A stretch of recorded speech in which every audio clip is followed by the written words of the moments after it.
Hey there! Tonight we are stepping back into an era draped in velvet and lace, where gas lamps flickered against fog-thick streets and the rustle of petticoats echoed through drawing rooms scented with secrets.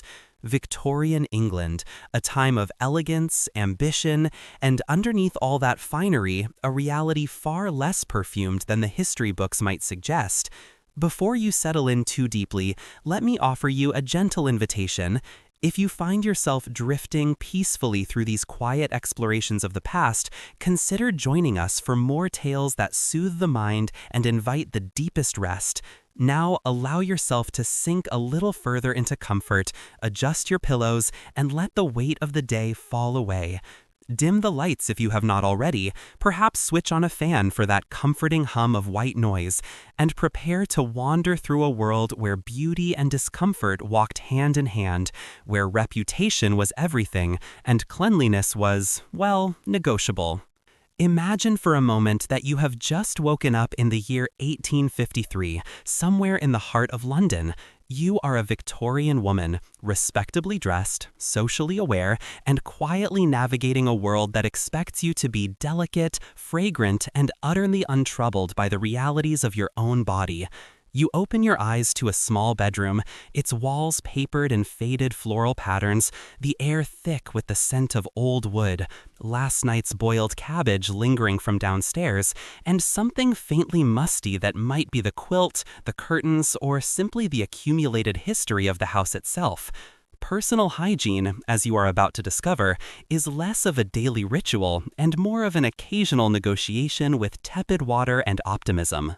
You rise from your bed, your hair flattened on one side, your undergarments doubled as both nightwear and the foundation of today's ensemble, and you face the small washstand in the corner. A jug of water sits there, left out overnight, now cold enough to make you question every life choice that led you to this moment. You dip the corner of a towel into the water, dab at your face, behind your ears, perhaps a swift swipe beneath your arms, and declare yourself washed. The water in the basin turns a murky gray, the towel likewise, but no one is keeping score.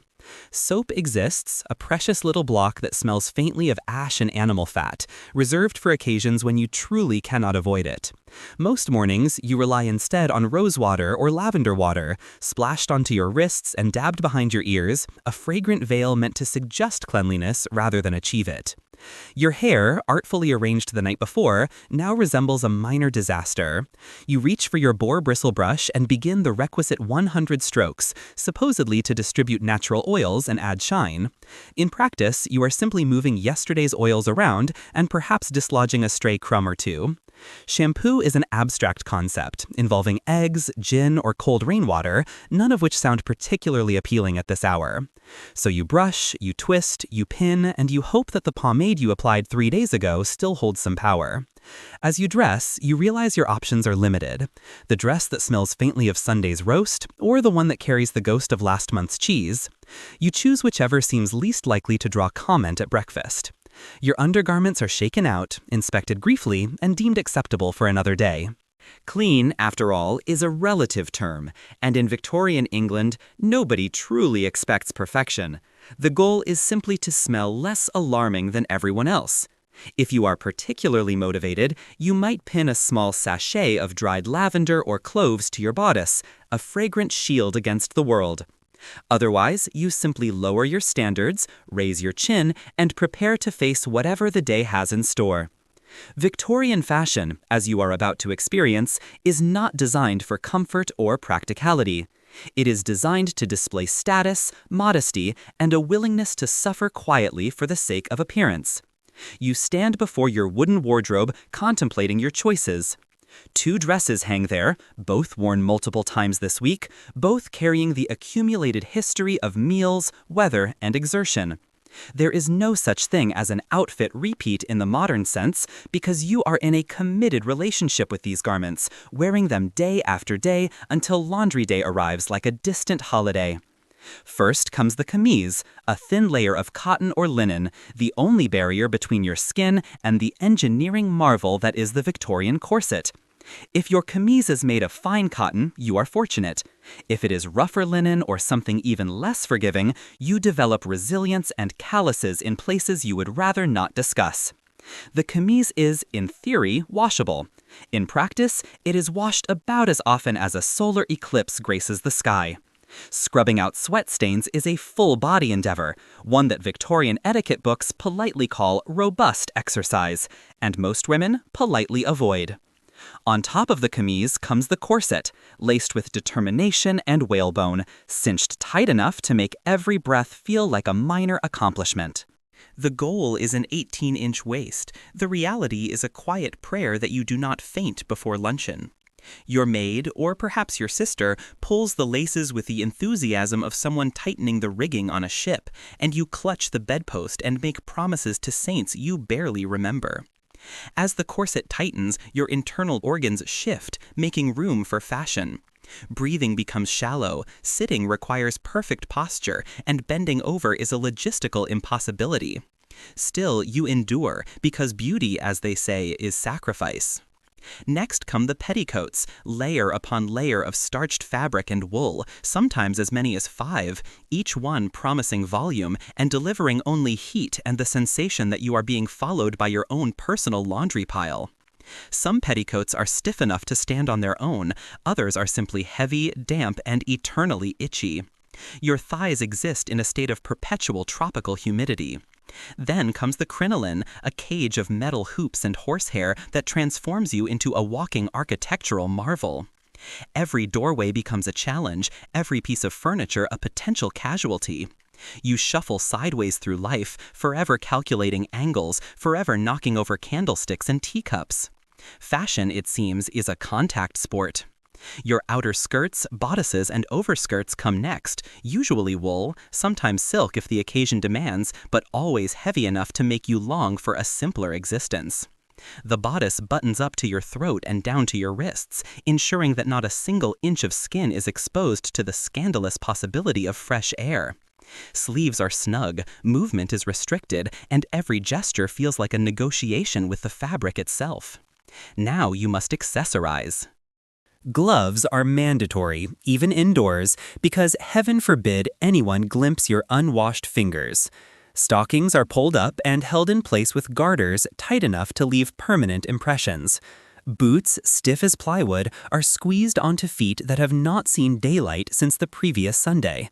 A shawl or mantle is draped for warmth, and finally, a hat weighted with ribbons, feathers, and possibly the remains of a small bird. You step out into the world, dressed in what feels like 15 pounds of fabric, and you glide, you nod, you smile, and you silently pray you do not have to run for the omnibus. Because in Victorian England, fashion is not just about looking respectable. It is about surviving the day without suffocating, tripping, or revealing the uncomfortable truth that, underneath all that elegance, you are simply human. Let us take a moment now to truly appreciate the marvel that is the Victorian corset. This garment, engineered with whalebone, steel, and sheer determination, is designed for one primary purpose: the pursuit of the ideal waist. In theory, a well-fitted corset gives you poise, confidence, and the enviable hourglass figure of a classical statue. In practice, it is like living your life inside a beautifully decorated cage. The ritual begins each morning as your lady's maid, or failing that, your nearest available sister, starts the slow, deliberate lacing process. She pulls the strings with the focus of someone preparing a ship for a long voyage, while you clutch the bedpost and make promises to every deity you can recall. As the corset tightens, your organs politely relocate. Stomach, liver, lungs all shift to accommodate the demands of fashion. Rumor has it that Queen Victoria herself maintained a 22-inch waist, though how she managed to sit, eat, or breathe remains one of history's great mysteries. For the rest of the female population, you settle for whatever measurement keeps you conscious through breakfast. Sitting, once a simple act, becomes a carefully orchestrated performance. The corset demands that you perch rather than lounge. Your spine remains perfectly straight, shoulders back, chin elevated, posture so impeccable you could balance a tray of scones on your head without a single wobble. But heaven help you if you need to bend over. Dropping a handkerchief becomes a philosophical dilemma. Do you squat, risking the structural integrity of your petticoats, or do you attempt the awkward side bend maneuver that Victorian etiquette books never mention, but every woman secretly practices? Breathing, of course, becomes an adventure in rationing. Forget deep, satisfying inhales. Your lungs now operate on a subscription model, 3 shallow breaths per sigh, with a complimentary wheeze for every exhale. Climbing stairs is reclassified as light cardio. Getting too animated in conversation is a recipe for disaster. You may find yourself lightheaded, vision swimming, forced to excuse yourself with the classic feminine vapors, which is Victorian code for "I cannot feel my feet and I may faint at any moment." Fainting, in fact, is so common that fainting couches are a legitimate piece of furniture, the Victorian equivalent of a panic room, but for your circulation. Fainting, in fact, is so common that fainting couches are a legitimate piece of furniture, the Victorian equivalent of a panic room, but for your circulation. Let us not forget the sweat. A tightly laced corset, worn under layers of linen, wool, and silk, traps heat with the efficiency of a slow cooker. Every movement squeezes perspiration into places sunlight has never reached. By noon, you have become a human incubator, discreetly dabbing at your temples with a lace handkerchief and praying that the perfume on your wrists continues to perform its duty. By evening, your camise is welded to your skin, and you are one false move away from an embarrassing squelch. The corset also affects your appetite. Lunch becomes more of a suggestion than a meal. Bites are nibbled, sips are tiny, and if someone suggests just one more tart, you know you are about to engage in a silent negotiation with your own rib cage. Dinner parties are less about socializing and more about not passing out face first into the blancmange. Still, society insists that you remain delicate, ethereal, and untroubled by such mortal concerns as breathing or digestion. If you complain, you are told that beauty is sacrifice, and that tight lacing demonstrates discipline. But nobody mentions that discipline mostly involves not screaming while someone yanks your laces even tighter. So you stand, you smile, and you exist as a monument to Victorian engineering, upright, cinched, and smelling faintly of effort. All for a waist measurement that fits somewhere between a family Bible and a well-fed cat. At the end of the day, you peel off the corset with the weary relief of a knight removing armor after battle. Your ribs sigh. Your stomach resumes its natural shape. And for a brief, glorious moment, you can actually breathe. But tomorrow, it all begins again, because beauty, after all, is only one laced rib away. Now let us turn our attention to laundry, that Herculean task involving boiling cauldrons, lye soap that could strip the skin from your hands, and hours upon hours of scrubbing. Naturally, you do it as rarely as humanly possible. Most undergarments are aired out by hanging them in a drafty hallway, because actually washing them risks the structural integrity of your only camise.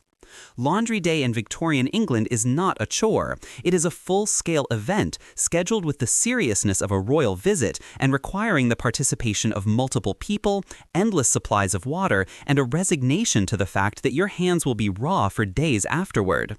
There are no magical buttons, no quick wash settings, and definitely no gentle spin cycle. The only thing spinning is you, and by noon your arms feel like you have wrestled a stubborn ox into submission.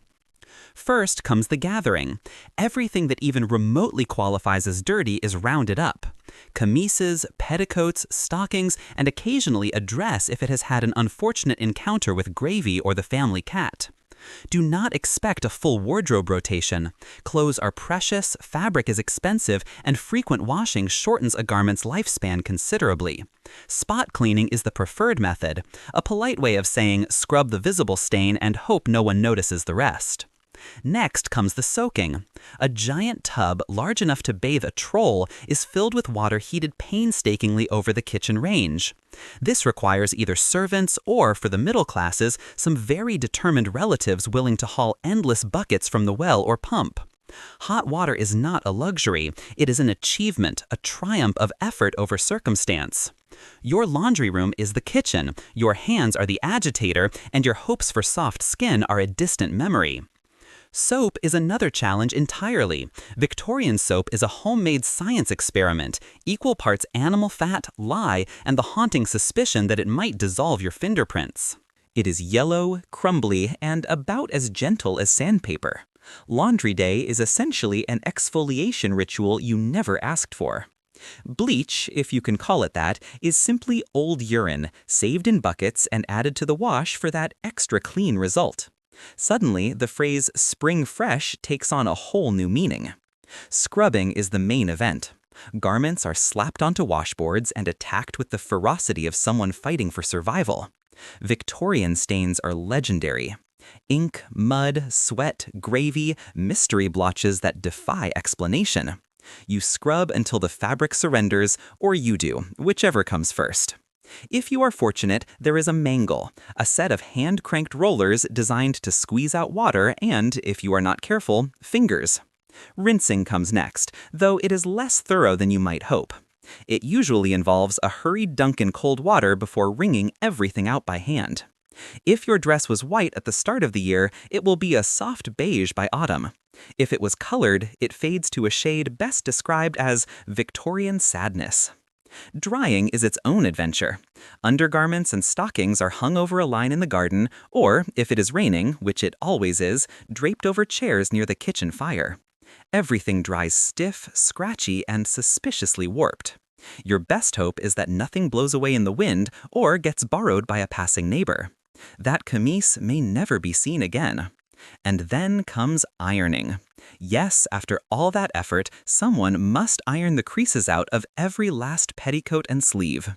The iron is a solid brick of metal heated over the fire until you can smell singed wool from 3 rooms away. Every pass of the iron comes with the thrill of possibly burning a hole straight through your only presentable dress. Laundry day ends with everything mostly clean, vaguely dry, and a kitchen that smells like boiling socks and burnt soap. You collapse into a chair, arms aching, hands raw, and you swear to wear your undergarments just one more day, maybe 2, before braving it all again. In the Victorian world, cleanliness is not next to godliness, it is next to impossible. So the next time someone complains about laundry piling up, just remember, at least your pile never tried to take your fingerprints. Hair, that crowning glory, is rarely washed in the way we understand washing today. You might brush it 100 times each morning, but the idea of submerging it in water and soap is reserved for special occasions or moments of genuine desperation. Dry shampoo, in the Victorian sense, is simply flour sprinkled through your hair and hoped for the best. If your hair becomes truly unmanageable, you might rub in a little goose fat or pomade, then dust it with scented powder. The result is volume, shine, and the distinct possibility of attracting seagulls. Victorian hair care is built on the philosophy of doing less and hoping for the best. You begin your morning at the vanity, facing a mop of hair that spent the night twisted in rags or wound into a plait. You remove the pins, unroll your tresses, and survey the results. If your hair has a sheen, congratulations. That is not health. That is last week's natural oils and possibly a trace of last night's mutton stew. Washing your hair in the modern sense is rare and slightly scandalous, attempted perhaps every few weeks if you are feeling especially decadent or if your scalp begins to resemble melted candle wax. Hot water is precious, soap is harsh, and shampoo as we know it simply does not exist. Recipes for hair washing often include eggs, brandy, or a splash of rainwater collected during the one sunny day in May. The resulting mixture is more breakfast than beauty product. For the most part, you embrace your natural oils. Victorian beauty magazines insist that frequent washing weakens the hair and encourages colds, chills, and all manner of ailments. Instead, you rely on brushing, a minimum of 100 strokes per day with a boar bristle brush that doubles as a scalp massage and a workout for your arms. The goal is to distribute oil from roots to tips, giving your hair a glossy shine. In practice, it just means the brush picks up everything: dust, dandruff, stray bits of hay, and at least one mysterious crumb. Then comes the goose fat. Not a typo. Goose fat, bear grease, and various pomades are all considered essential for achieving that glossy, fashionable look. If you cannot afford animal fats, you might use olive oil, which at least leaves you smelling vaguely like a salad. Once applied, you twist and braid your hair into intricate shapes, pinning it with metal hairpins and combs. Your updo will hold firm, possibly forever, or at least until the next laundry day. Dry shampoo, as we know it, is a fever dream, but Victorian women invent their own solutions. Flour, rice powder, and cornstarch are dusted onto the roots to absorb grease and give the hair a fashionable powdery finish. The side effect is that every time you touch your head, you leave a ghostly white fingerprint. Hug someone while wearing black, and you will leave your mark like a Victorian specter. Wigs and hairpieces are all the rage. If your hair is thinning, or if you simply want to keep up with the towering hairstyles of the day, you purchase a switch or a rat. The rat is not a rodent. It is a pad made from your own shed hair, collected from brushes over months and carefully stored. You stuff it under your real hair to add volume and height. Some women collect so much hair over the years that it is rumored they could assemble a spare daughter. And then there is the matter of scent. If your hair starts to smell musty or vaguely of kitchen smoke, you have options. Spritz on rose water, dab it with lavender oil, or go full herbalist and tuck sprigs of rosemary or thyme into your braids. If all else fails, you simply hope that everyone is too polite or too congested from London fog to mention it. Society expects you to be presentable, but presentable is a flexible concept. You make peace with the flyaways, the hidden tangles, and the faint whiff of roast chicken emanating from somewhere near your temple. At the end of the day, your hair is less about perfection and more about perseverance. You wear it like a badge of endurance, pinned, powdered, perfumed, and proudly unwashed. So next time you complain about a bad hair day, just remember, at least you are not leaving a trail of goose fat and rice flour wherever you go. For the Victorian woman, that is simply part of the morning routine. Baths, those mythical full-body immersions, are not daily rituals. They are events, scheduled in advance and requiring significant effort. Filling a tub means that servants must haul bucket after bucket of water, heat it laboriously over a fire, and then discreetly leave you alone with your existential dread and a bar of soap that smells like despair. Most women make do with a damp washcloth, a heartfelt prayer, and the hope that nobody comes too close. Let us set the scene properly. You, in all your Victorian glory, are contemplating a bath. This is not something you do casually or on a whim. It is something you schedule, plan, and mentally prepare for, much like a doctor's appointment or a royal audience. The word routine does not apply here. Ordeal is far more accurate. The process begins with an announcement of your intentions, which immediately sends half the household into a state of mild panic. First, the water must be fetched. There is no faucet, no magic tap. Instead, someone, whether a scullery maid or an overenthusiastic younger sibling, must carry bucket after bucket from the well or pump. If you are fortunate, you live in a house with help. If not, you are carrying those buckets yourself, and by the end of it, you are already sweaty enough to need another bath. The water is then poured into a large tin or wooden tub, often positioned in front of the kitchen fire for warmth. Privacy is a myth. Doors do not always latch properly, siblings wander through unannounced, and at least one cat insists on supervising the entire process. Next, the water must be heated. This involves stoking the fire, wrestling with coal or wood, and waiting. And waiting. The result, if you are lucky, is lukewarm bath water. If you are unlucky, it is a chilling plunge that makes you question all your life choices. By the time you finally undress and step in, the water temperature hovers somewhere between neglected swamp and forgotten cup of tea. You bathe quickly, not just to preserve modesty, but to avoid freezing to death. Soap, as always, is an adventure. It is harsh lye soap that strips both dirt and hope from your skin. Scented soaps are a rare luxury, usually reserved for the very wealthy. Most likely, you are rubbing yourself down with a yellow bar that smells faintly of disappointment and sheep. Victorian advice books encourage vigorous scrubbing, but most people interpret this as a quick dab to the visible areas: ankles, wrists, face. Anything else is politely ignored. After all, there is genuine suspicion that too much bathing opens the pores and invites disease, miasmas, and all manner of ailments. Cleanliness may be next to godliness, but only if godliness is also skeptical about germs. After all, there is genuine suspicion that too much bathing opens the pores and invites disease, miasmas, and all manner of ailments.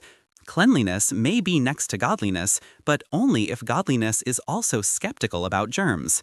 For everything else, there is perfume and a heartfelt sense of denial. On the rare occasion you do manage a proper bath, there is the logistical nightmare of what to do with the water afterward. Victorian plumbing is not equipped for modern drainage. You must bail it out bucket by bucket or dump it into the nearest garden bed, which promptly wilts from shock.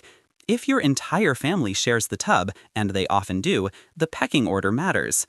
Eldest first, then siblings, then possibly the family dog, and then, if they have brought cake, a neighbor. By the end, the water resembles weak tea brewed from socks. Public bathhouses exist, but they are suspect, rumored to be sites of gossip, scandal, and disease. The truly desperate, or the fashionably cosmopolitan, might venture in, but most Victorian women avoid the risk. Reputation, after all, is far harder to scrub clean than ankles. So when you read historical novels describing elegant ladies fresh from their bath, understand that this is creative license at its absolute finest. Most Victorian women simply make peace with their own gentle aroma and hope that the lavender sachet pinned to their petticoat pulls its weight. The golden rule is simple: when in doubt, do not bathe. And if all else fails, stand upwind and smile. In Victorian England, the cleanest thing about you just might be your conscience. With everyone smelling faintly of goat, mildew, and regret, Victorian women develop an intense love affair with perfume. You dab on rosewater, violet, lavender, or straight-up musk, hoping desperately to mask the truth. Instead, you often end up marinating in a floral stew that is one sneeze away from a full chemical incident. Let us be honest. In a world where laundry day is a rare event and bathing is reserved for the bold and the reckless, perfume is not a luxury.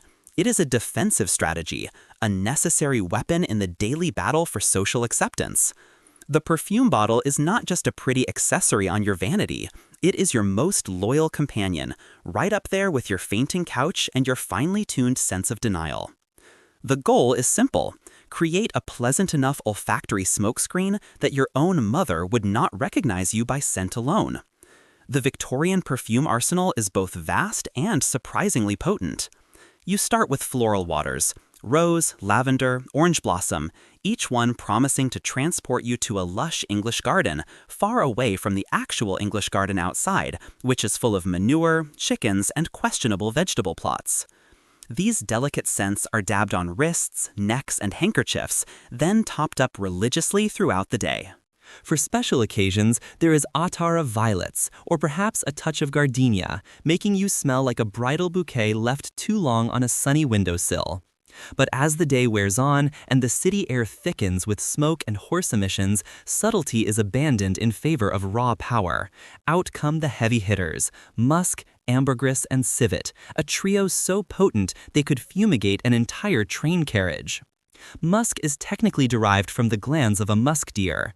Ambergris is a mysterious waxy substance produced by sperm whales. And civet comes from a small, angry cat-like animal with strong opinions about hygiene. If it sounds like something you might find at the back of a mysterious apothecary drawer, you are absolutely on the right track. Layering is the secret weapon of the well-prepared Victorian woman. A true scent wardrobe involves dabbing perfume behind the ears, on the chest, in the hair, and, if you are feeling especially thorough, directly onto your handkerchief so you can wave it under your nose in moments of crisis. Some women sew tiny sachets of dried herbs directly into their skirts or pin scented ribbons inside their bodices, anything to keep the harsh realities of the world at bay. By the time you leave the house, you have created your own personal ecosystem, rich with botanical diversity and possibly a few chemical hazards.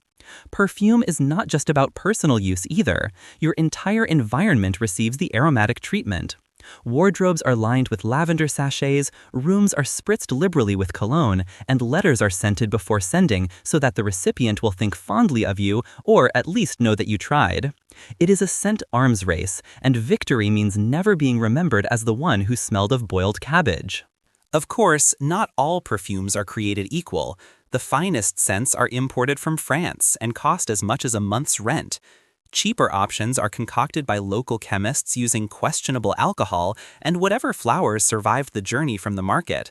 Sometimes a bottle turns, and the wearer is followed by an unfortunate note of vinegar and regret. There are cautionary tales of women who mixed too many scents at once and fainted in church, or whose hair oil and perfume clashed so badly it started an argument at the dinner table. Perfume is also a powerful social signal.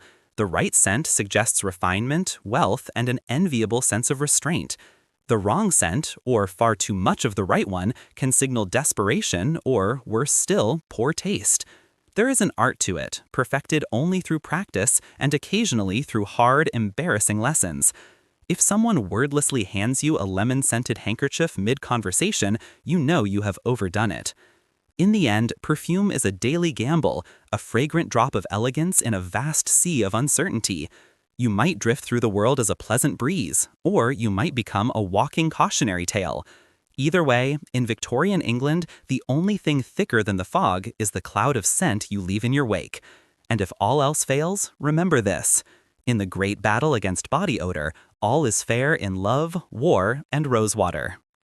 Toothpaste, if you can even call it that, is more likely to be chalk, charcoal, or ground cuttlefish bone than anything remotely minty fresh. Brushing is sporadic at best. Mouthwash is a rumor whispered in progressive circles, and dentists are to be avoided at absolutely all costs. Morning breath lingers stubbornly all day, no matter how many times you nod desperately on a licorice root. Victorian dental care is less about achieving a dazzling smile and far more about crisis management and survival. You wake up with the taste of defeat coating your tongue, and the first thing you reach for, if you even own one, is a toothbrush. Most toothbrushes are little more than carved sticks with stiff boar hair bristles, which after a few weeks of use become about as inviting as brushing your teeth with a small hedgehog. The bristles fall out, the handle splinters, and that suspicious black spot on your back molar, you have named him Harold, and you pretend he is a harmless birthmark. Toothpaste is an adventure of its own.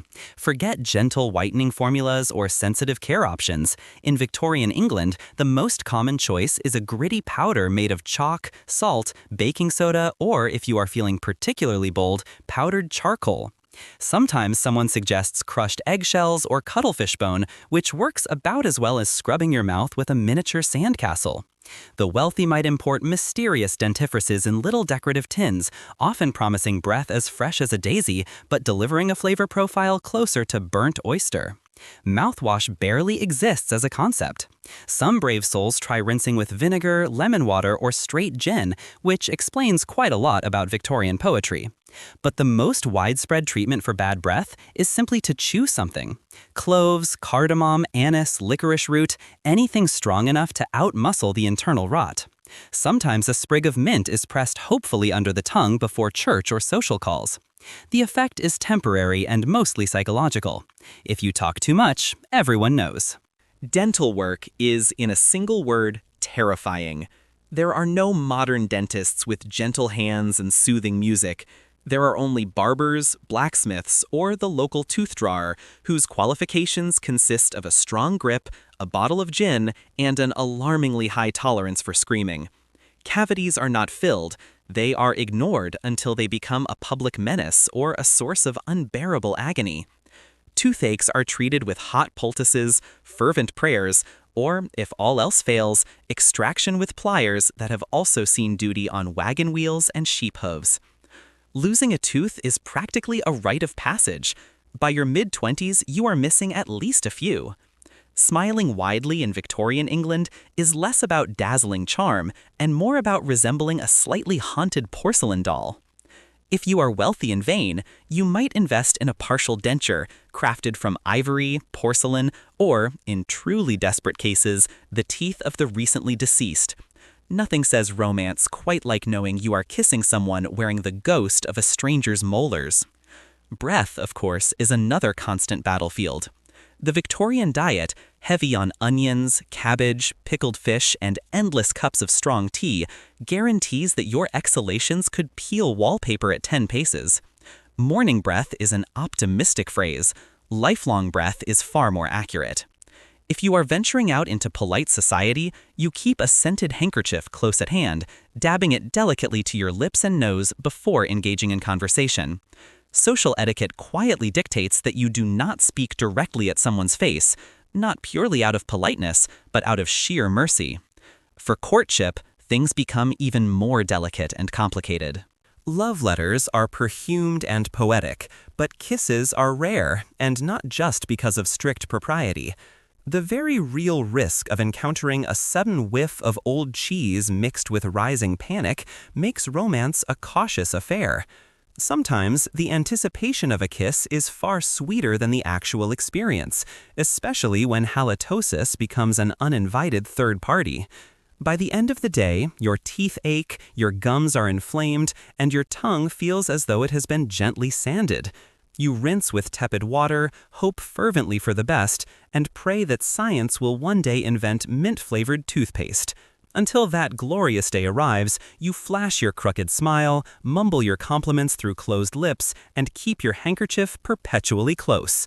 Because in Victorian England, dental woes are as much a part of femininity as petticoats, corsets, and perfume. If you can smile bravely through the pain, you are already ahead of the game. If you can actually laugh about it, you are a living legend. You squeeze yourself into a horse-drawn omnibus, pressed uncomfortably against strangers in a roiling cloud of collective misery. Every jostle of the carriage unleashes fresh new aromas: body odor, hair tonic, damp wool, coal smoke, and the unmistakable tang of someone who enthusiastically ate pickled onions for breakfast. Public transport in Victorian London is not so much a convenience as it is an endurance test, a social experiment in just how closely humans can tolerate one another without actually fleeing. Let us set the scene properly. It is a chilly morning, and you have places to be. Walking is always an option, but after a solid week of tramping over uneven cobblestones in ankle-pinching boots, your feet have staged a formal mutiny. You rinse with tepid water, hope fervently for the best, and pray that science will one day invent mint-flavored toothpaste. Until that glorious day arrives, you flash your crooked smile, mumble your compliments through closed lips, and keep your handkerchief perpetually close. Because in Victorian England, dental woes are as much a part of femininity as petticoats, corsets, and perfume. If you can smile bravely through the pain, you are already ahead of the game. If you can actually laugh about it, you are a living legend. So you opt for the marvel of modern technology, the horse-drawn omnibus, a rickety wooden box on wheels pulled by two stoic horses and powered by sheer communal optimism. In theory, it promises efficiency and a sense of community spirit. In reality, it delivers neither. You approach the stop and are immediately greeted by a scrum of humanity. There is no orderly queue, just a polite, frantic free-for-all. The vehicle itself is a rolling time capsule, its interior lined with well-worn, scratchy benches that have absorbed decades of stories, sweat, and secrets. The moment the door swings open, you are swept inside on a tide of elbows, reticules, walking sticks, and the occasional live chicken tucked under someone's arm.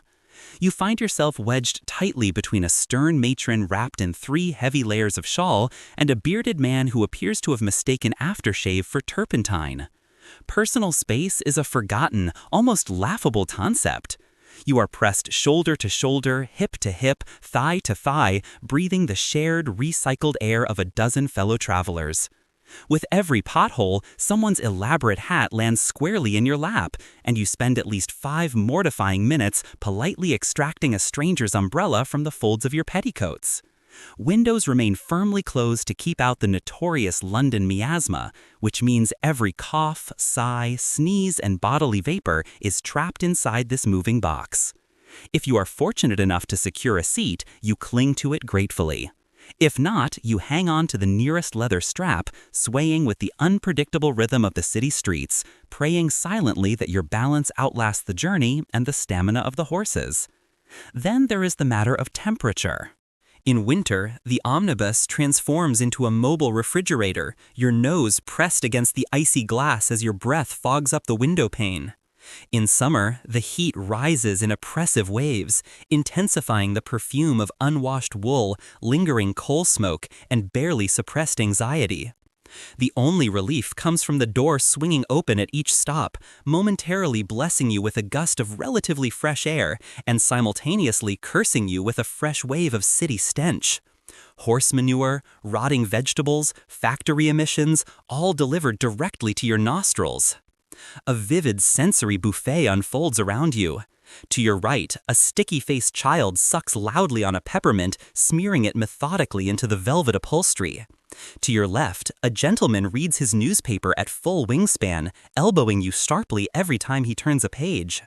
Somewhere toward the back, a nervous lapdog does its very best impression of a distressed foghorn. The floor beneath your feet is a patchwork quilt of dropped crumbs, muddy boot prints, and occasionally something disturbingly sticky that you try very hard not to think about. There is an unspoken etiquette to this chaos. Eye contact is carefully avoided. Conversation is kept to an absolute minimum. You might exchange a weary nod, a silent apology when your parasol accidentally jabs someone's ribs, or a quiet "excuse me" as you prepare to disembark. If someone sneezes, the entire vehicle collectively stiffens, each passenger delicately retrieving a scented handkerchief to cover nose and mouth, half out of genuine fear of contagion, half out of desperate self-defense against the unleashed aroma. Fashion, of course, makes everything infinitely worse. Heavy dresses and endless petticoats trap body heat with ruthless efficiency. Woolen coats, never fully dry in the perpetually damp city air, begin to steam gently. Gloves, meant to protect delicate hands from the elements, become tiny ovens for your fingers. Bonnets slip askew, veils unravel, and the ever-present hatpin threatens the safety of anyone unfortunate enough to be within a 6-inch radius. As you near your stop, the true challenge begins, exiting with any semblance of grace and dignity. You rise carefully, gather the voluminous folds of your skirt, and begin the delicate sidestep shuffle through the crush of bodies. Someone inevitably steps on your hem. A boot scrapes painfully against your ankle, and for one desperate, airless moment, you are genuinely certain you will never escape. But at last, you tumble somewhat ungracefully onto the street, sweaty, breathless, hair askew, and acutely, painfully aware of what absolutely everyone in London had for breakfast. In Victorian public transport, dignity is entirely optional. But if you manage to emerge with your hat still on your head, your handbag clutched firmly in hand, and most of your personal scent still somewhat intact, you can consider it an unqualified victory. A dozen people gather in a poorly ventilated salon, candles flickering romantically, windows firmly closed against the infamous London smog. Perfume collides head-first with perspiration, roast beef, overboiled vegetables, and the faint, ever-present whiff of coal smoke drifting through the walls. You sip your tea with practiced elegance, smile politely through gritted teeth, and try desperately not to pass out. In Victorian public transport, dignity is entirely optional. But if you manage to emerge with your hat still on your head, your handbag clutched firmly in hand, and most of your personal scent still somewhat intact, you can consider it an unqualified victory. A dozen people gather in a poorly ventilated salon, candles flickering romantically, windows firmly closed against the infamous London smog.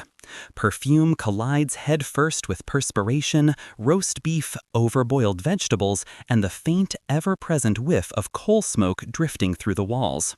You sip your tea with practiced elegance, smile politely through gritted teeth, and try desperately not to pass out.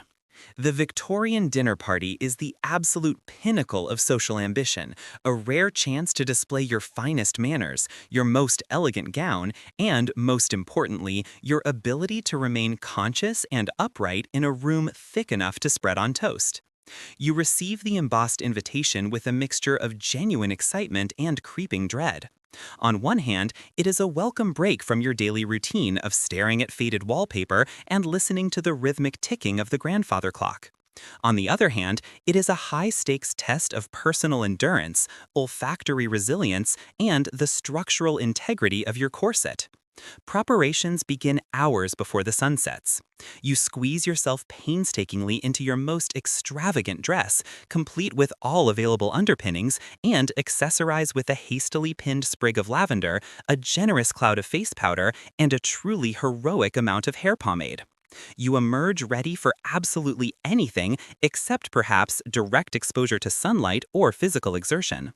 The family's best shoes are pulled from hiding, along with your finest gloves, and that one slightly mysterious brooch you inherited from the late Aunt Mildred.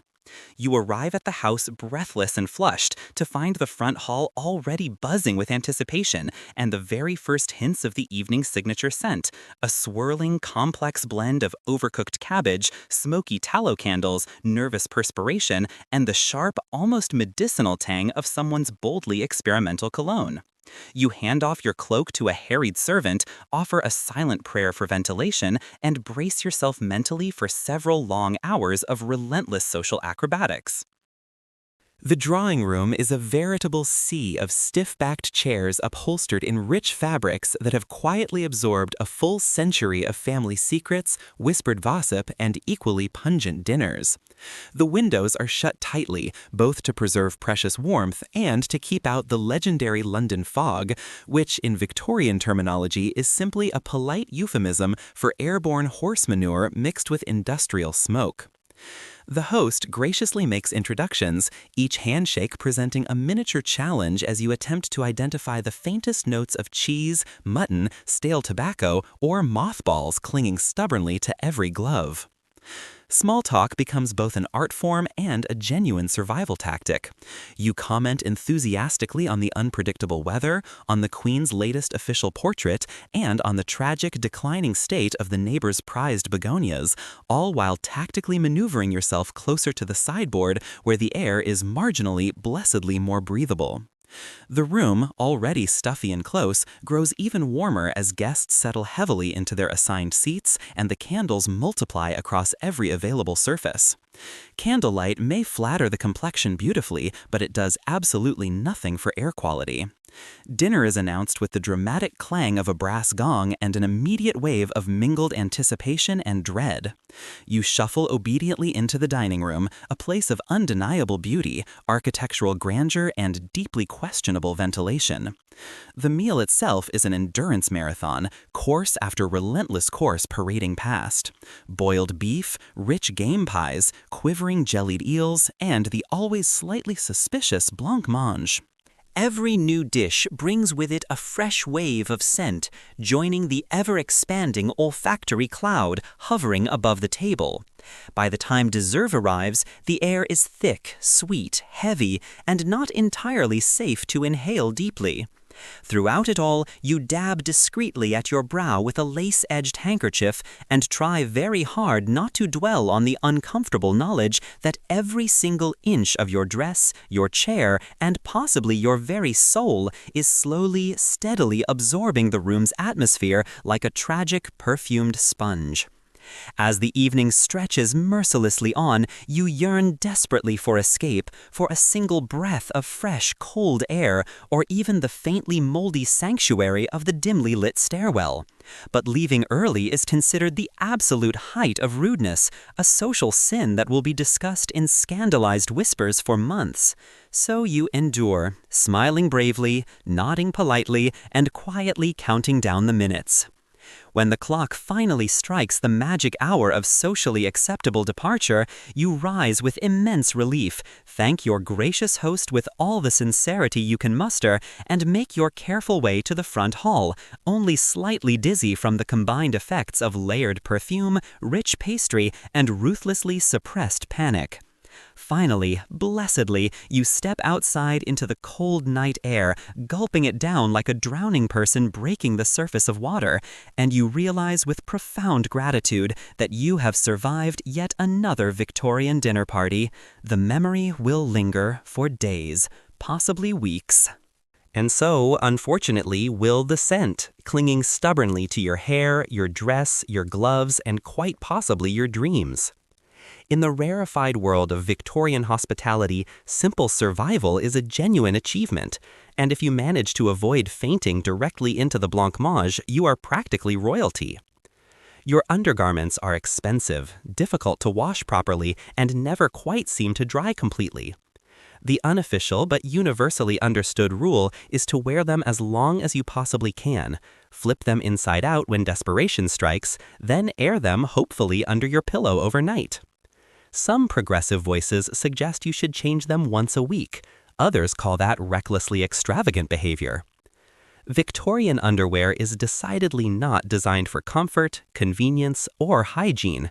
It is more accurately described as an endurance sport, a delicate mathematical calculation involving strict fabric rationing, fierce social reputation management, and the unforgiving, relentless rhythms of laundry day.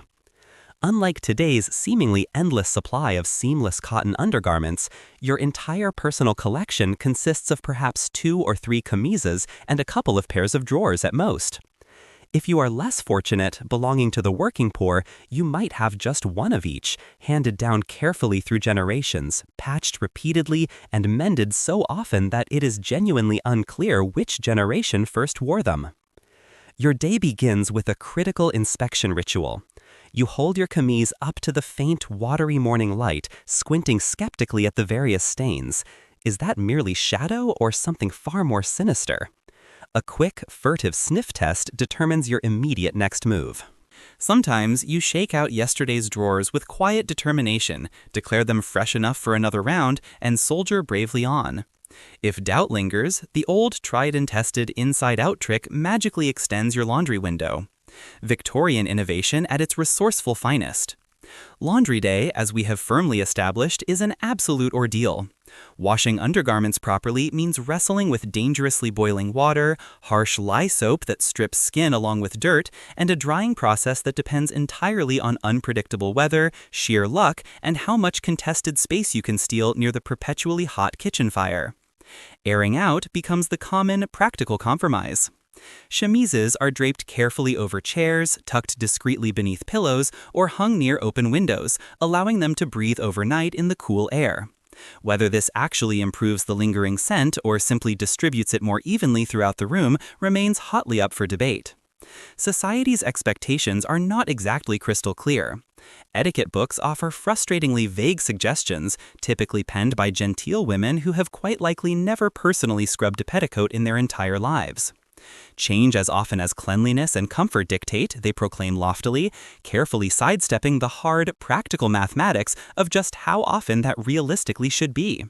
Some authorities declare confidently that once or twice per week is respectably sufficient. Others, more ambitious or perhaps dangerously optimistic, argue passionately for daily changes, a notion that draws derisive laughter in households where the family wash is a grueling monthly trial by soap, steam, and sheer willpower. Hygiene is certainly one pressing concern, but reputation, that invisible currency, is quite another. It is a poorly kept secret that changing your underwear too frequently is considered almost suspicious, a glaring sign that you are either perpetually ill, uncomfortably fussy, or dangerously obsessed with cleanliness.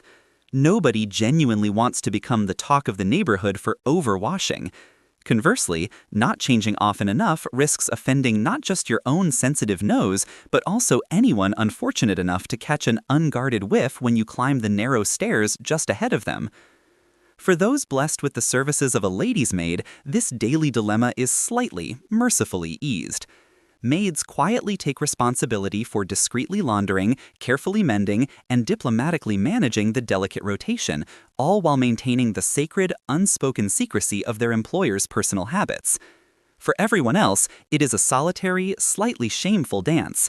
Sneaking undergarments to the wash pile, dodging the openly judgmental stares of siblings, and pretending strenuously not to notice if something mysteriously goes missing from the communal drying line strung across the scullery. The fabric itself plays a significant role in this ongoing puzzle. Fine cotton and soft linen are gentler on the skin and theoretically easier to wash thoroughly. But rougher fabrics, either inherited from deceased relatives or purchased cheaply from market stalls, cling stubbornly to every scent, every stain, as though they were precious family heirlooms. Over time, even the best cared-for chemise will inevitably develop a certain irreversible patina, a lasting ode to Victorian life that remains utterly impervious to all but the most aggressively harsh lye soap. The fabric itself plays a significant role in this ongoing puzzle. Fine cotton and soft linen are gentler on the skin and theoretically easier to wash thoroughly. But rougher fabrics, either inherited from deceased relatives or purchased cheaply from market stalls, cling stubbornly to every scent, every stain, as though they were precious family heirlooms. Over time, even the best cared-for chemise will inevitably develop a certain irreversible patina, a lasting ode to Victorian life that remains utterly impervious to all but the most aggressively harsh lye soap. Scented sachets stuffed with dried lavender, strategic sprigs of rosemary, and generous, hopeful dabs of rosewater are all deployed in mounting desperation, but the positive effect is fleeting at absolute best. At the end of yet another long week, you gaze into your drawer, literally the one solitary pair of drawers you have not yet worn, and you carefully calculate the odds. Is today truly the day, or can you realistically push it just a little bit further without causing a minor social incident? In the quiet privacy of your modest bedroom, you make your final decision, fortified by the comforting knowledge that absolutely everyone else is facing precisely the same uncomfortable mathematical dilemma. In the grand, unspoken tradition of Victorian womanhood, underwear mathematics is far less about numbers and far more about sheer survival, resourcefulness, and maintaining a straight face. If you can successfully keep your composure intact and your personal secrets safely hidden, you are doing remarkably, triumphantly fine. Victorian women are expected to embody the delicate flowers of polite society, eternally graceful and ethereal, but curiously, nobody ever mentions the oppressive greenhouse conditions festering under all those layers of petticoats. You perspire quietly, discreetly, clutching a damp handkerchief like a lifeline, and you pretend convincingly that any sudden fainting spell is purely due to overwhelming excitement, certainly not dehydration combined with the toxic cloud brewing ominously inside your tightly laced boots. Society's narrow vision of feminine delicacy is precise, exacting, and utterly unwavering. You are expected to glide rather than walk, to speak always in gentle, measured tones, and to appear perpetually, serenely untroubled. The prevailing cultural belief insists that women are naturally fragile, biologically more vulnerable to mysterious vapors, sudden swoons, and inexplicable attacks of genteel dizziness. But the real, tangible, daily struggle is not fending off existential unease or philosophical melancholy. It is the far more practical problem of simply existing, breathing, moving inside a 12-layer sandwich of wool, cotton, whalebone, and crushing social expectation. The irony, of course, is painfully obvious. The more delicate you are required to appear outwardly, the less delicate your actual lived experience truly is. Your wardrobe alone weighs approximately as much as a well-fed toddler, trapping body heat and sweat with ruthless, unrelenting efficiency. By mid-morning, your camise has transformed into a personal, portable steam room, and the corset is squeezing out moisture you did not even realize your body could produce. Your petticoats become damp, clinging blankets, stubbornly adhering to your legs as you circulate with forced grace through parlor, kitchen, and garden alike. Direct, open conversation about these uncomfortable bodily realities is strictly, utterly taboo. You are never, under any circumstances, to mention sweat, chafing, rashes, or, heaven absolutely forbid, body odor. If you desperately need to freshen up, it must be done with extreme subtlety and lightning speed. A quick dab of lavender water to the wrists, a discreet swipe of powder across the décolletage, a hasty adjustment of your shawl to strategically cover the slowly spreading patch of visible underarm gloom. Everything else is simply stoic, silent endurance. Every single social interaction becomes an unspoken test of poise and self-control. Can you politely listen to Aunt Gertrude's endless, rambling stories about the Crimean War while steadfastly ignoring the veritable waterfall of perspiration currently pooling beneath your tightly buttoned bodice? The curious art of fainting becomes, in many ways, its own highly effective coping mechanism. A well-timed, gracefully executed swoon provides not only the comforting illusion of feminine frailty, but also a rare, precious chance to escape temporarily to a cooler, far less crowded room, and if fortune truly smiles, even a brisk, reviving walk in the garden. Friends and concerned relatives flutter anxiously around you, blaming overwhelming excitement, delicate nerves, or a naturally sensitive disposition. You, meanwhile, are simply profoundly grateful to be momentarily away from the oppressive soup kitchen atmosphere brewing steadily beneath your dress. Foot care presents yet another daily battlefield. Stockings, stiff leather boots, and the seemingly universal law that women's shoes must always, without exception, be at least half a size too small, all ensure that by the end of any given day, your poor feet have become swampy, suffering ecosystems entirely unto themselves. The ritual of removing your boots is an intensely private affair, best performed far from polite company, open flames, and any pets with sensitive noses. Powder, perfume, and fervent prayer offer only the most fleeting protection against the unmistakable sock-shaped cloud that rises ominously the moment your boots are finally unlaced. Even rest, that longed-for nightly reprieve, becomes a sweaty, sticky, uncomfortable affair.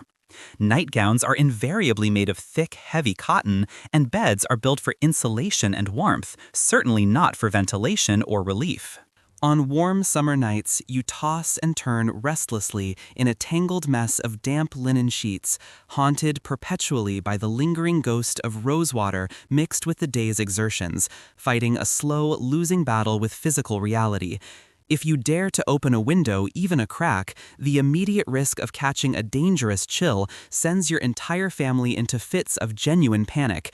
So you settle instead for fanning yourself wearily with an old letter and waiting, just waiting, for the merciful arrival of dawn. Yet through absolutely all of this relentless discomfort, you are still expected, required even, to maintain an outward air of gentle, unshakable dignity, never once betraying your true physical state. The reward for all your quiet suffering, the admiration of society, a hard-won reputation for effortless grace, and, if you are extraordinarily lucky, a brief, blissful moment alone with your aching feet submerged in a blessedly cold bucket of water. In truth, Victorian womanhood is far less about fragile porcelain beauty and far more about raw, unglamorous resilience. If you can keep a calm, pleasant smile firmly fixed on your face while slowly stewing in your own petticoats, while your corset squeezes the very breath from your lungs, you have truly mastered the fine, unspoken art of being delicate yet profoundly, undeniably dank. Behind every composed, serene exterior stands a quiet champion of endurance, armed with nothing more than a limp handkerchief, a half-empty bottle of lavender water, and an absolutely iron will. Because sometimes the sweetest-smelling flower in the garden is simply the one that manages, against all odds, to survive the most unrelenting rain. Powder is not just reserved for your cheeks and forehead. It is liberally applied to your chest, your underarms, the back of your neck, and sometimes, in moments of true desperation, even your weary feet. Talcum, finely ground rice powder, and even plain household starch are enthusiastically sprinkled everywhere imaginable, theoretically to absorb excess moisture, and, in optimistic theory, eliminate odor entirely. What actually happens, however, is that you leave behind a faint, ghostly trail of white footprints on every dark carpet, and a fine, persistent dust settles on absolutely every velvet sofa you dare to sit upon. Step inside the Victorian powder room, not a bathroom in any modern sense, but rather a literal small room, a converted corner, or even a repurposed cupboard, where all the essential tools of personal presentation are carefully arranged like a miniature apothecary. On the dressing table, you will find ornate ceramic pots filled with powder, delicate feathered puffs, ivory-handled brushes, and the subtle, unspoken tension of everyone quietly pretending not to notice what is really desperately going on. Here, the ongoing battle against relentless body moisture is waged in absolute secrecy, with all the seriousness and strategy of a full-scale military campaign. The first weapon in your arsenal is classic face powder, finely milled rice flour, zinc oxide, or, if you are particularly wealthy and fashionable, the most coveted French talc. A few gentle, practiced pats with a velvet puff, and your complexion is instantly transformed into a flawless, porcelain-smooth mask. But that, of course, is only the very beginning. As the day inevitably heats up and your elaborate wardrobe becomes an inescapable woolen sauna, the urgent need for far more extensive powdering becomes painfully, undeniably apparent. The face, after all, is merely the tip of the perspiring iceberg. The real battleground lies hidden underneath. Armpits, that forbidden, never-mentioned frontier. Polite society never, ever speaks of them, but every single Victorian woman knows intimately their unique perils. After your brief morning wash, that heroic, optimistic dabbing of tepid water, you dry off quickly and, with furtive, guilty glances toward the door, reach for your secret stash of powder. A generous, hopeful dusting beneath both arms, across the chest, along the back of your neck, and, if you are feeling particularly thorough, even a light sprinkle inside your corset, praying desperately that it somehow reaches all the right places before melting hopelessly away.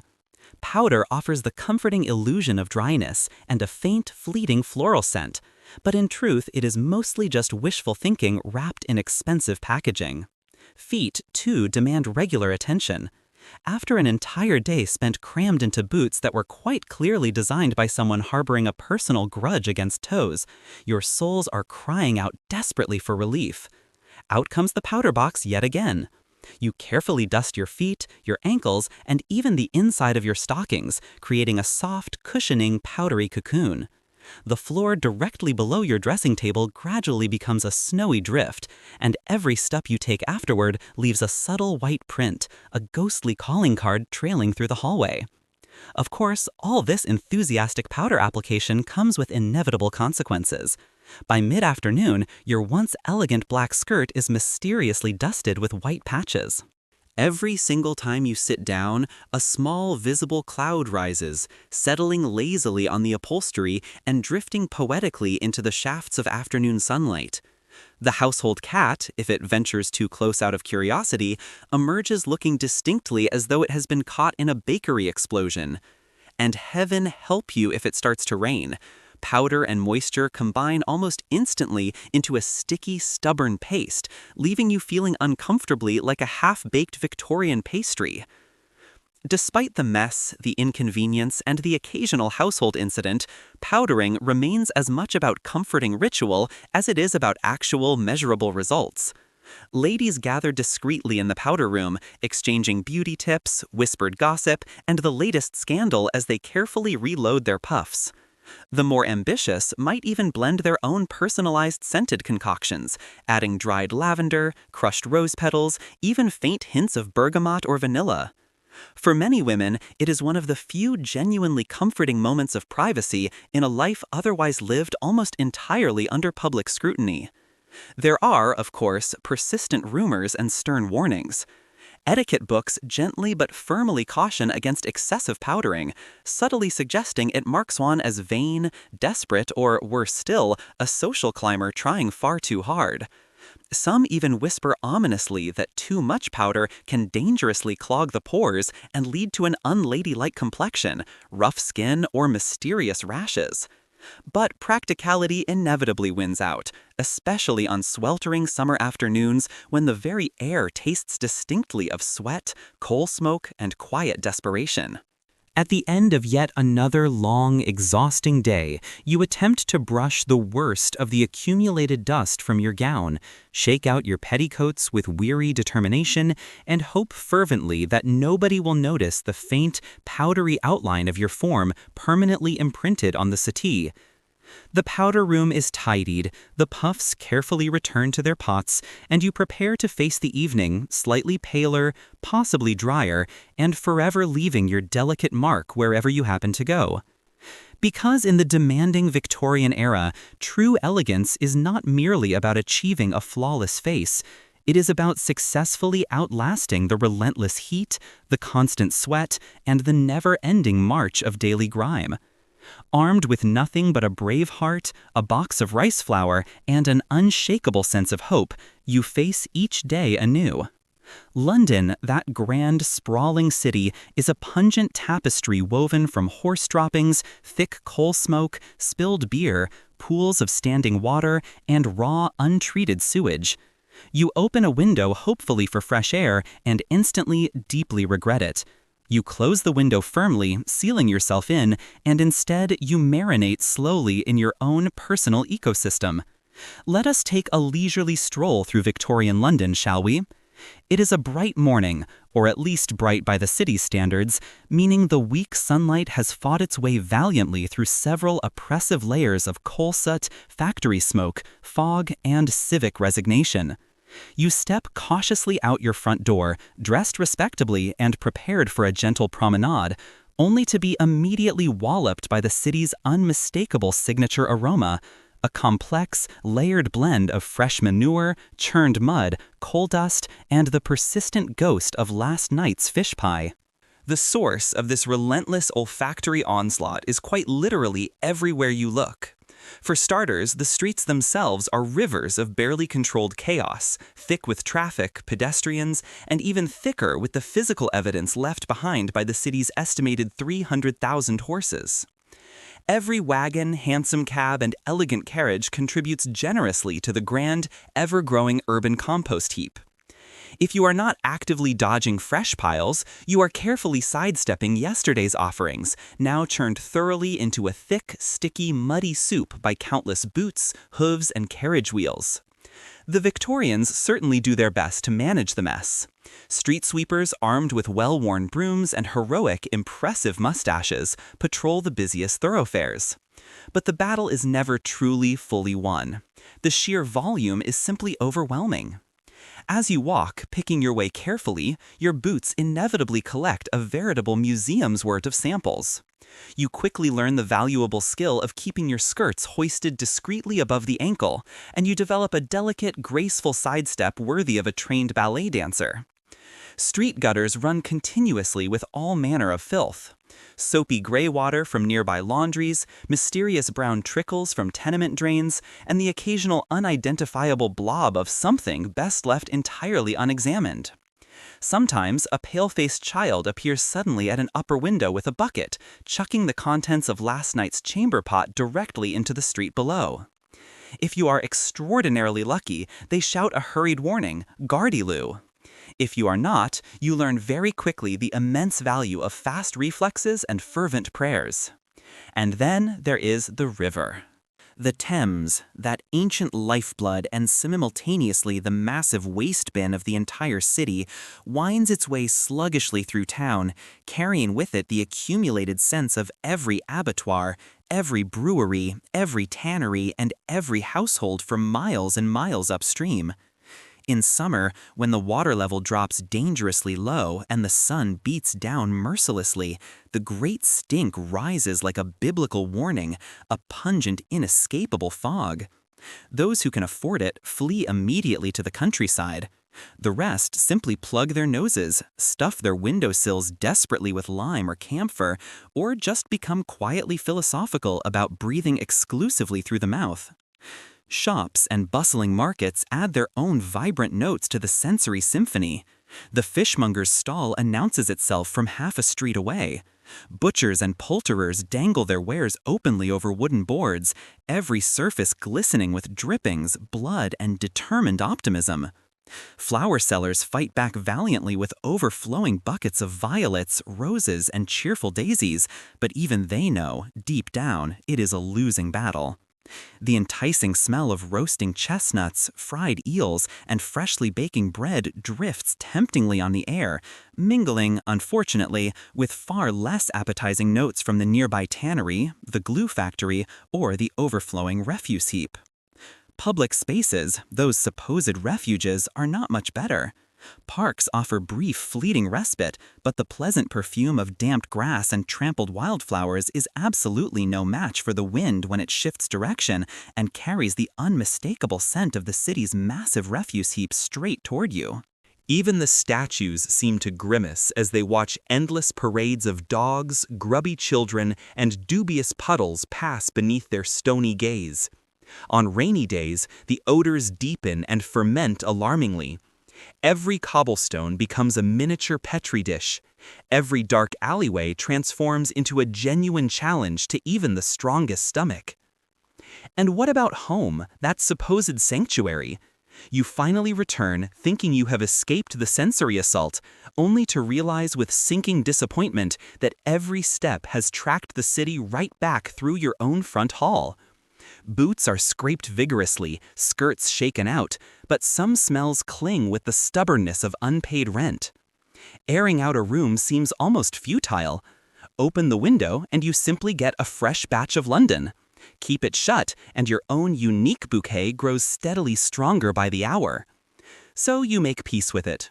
You master the useful art of shallow breathing, the strategic deployment of scented handkerchiefs, and the delicate, intricate dance of city living. The smell of the street is, quite simply, the smell of life itself, messy, lively, and utterly impossible to ignore. In Victorian London, you do not escape the city's all-encompassing perfume. You simply learn to wear it, with perhaps a little extra rosewater for courage. Victorian skincare, such as it is, means cold cream, rosewater, and maybe, if you are fortunate, a dab of lard. Baths, as we have established, tend to strip away not just dirt, but also your protective layer of accumulated grime, so most sensible women avoid overwashing entirely. Acne, breakouts, mysterious rashes – that is simply your pores screaming desperately for mercy under a thick patina of powder, oil, coal dust, and hope. Victorian skincare, such as it is, means cold cream, rosewater, and maybe, if you are fortunate, a dab of lard. Baths, as we have established, tend to strip away not just dirt, but also your protective layer of accumulated grime, so most sensible women avoid overwashing entirely. Acne, breakouts, mysterious rashes – that is simply your pores screaming desperately for mercy under a thick patina of powder, oil, coal dust, and hope. Let us take a long, uncomfortably honest look in the looking glass. You, a respectable Victorian woman, are expected to present flawless, milk-white skin, smooth as fine porcelain, pure as the Queen's allegedly noble intentions. The reality, unfortunately, is considerably more textured. You wake up to discover your cheeks are suspiciously shiny, your forehead has taken on a distinctly sallow glow, and your chin is currently hosting a small, unwelcome gathering of tiny red guests. Dermatology as a recognized medical concept is something reserved for the distant utopian future. For now, it is just you, your reflection, a cracked mirror, and a small, hopeful army of homemade remedies. Morning skincare starts with a brisk, bracing splash of cold water, supposedly to close the pores and invigorate the constitution.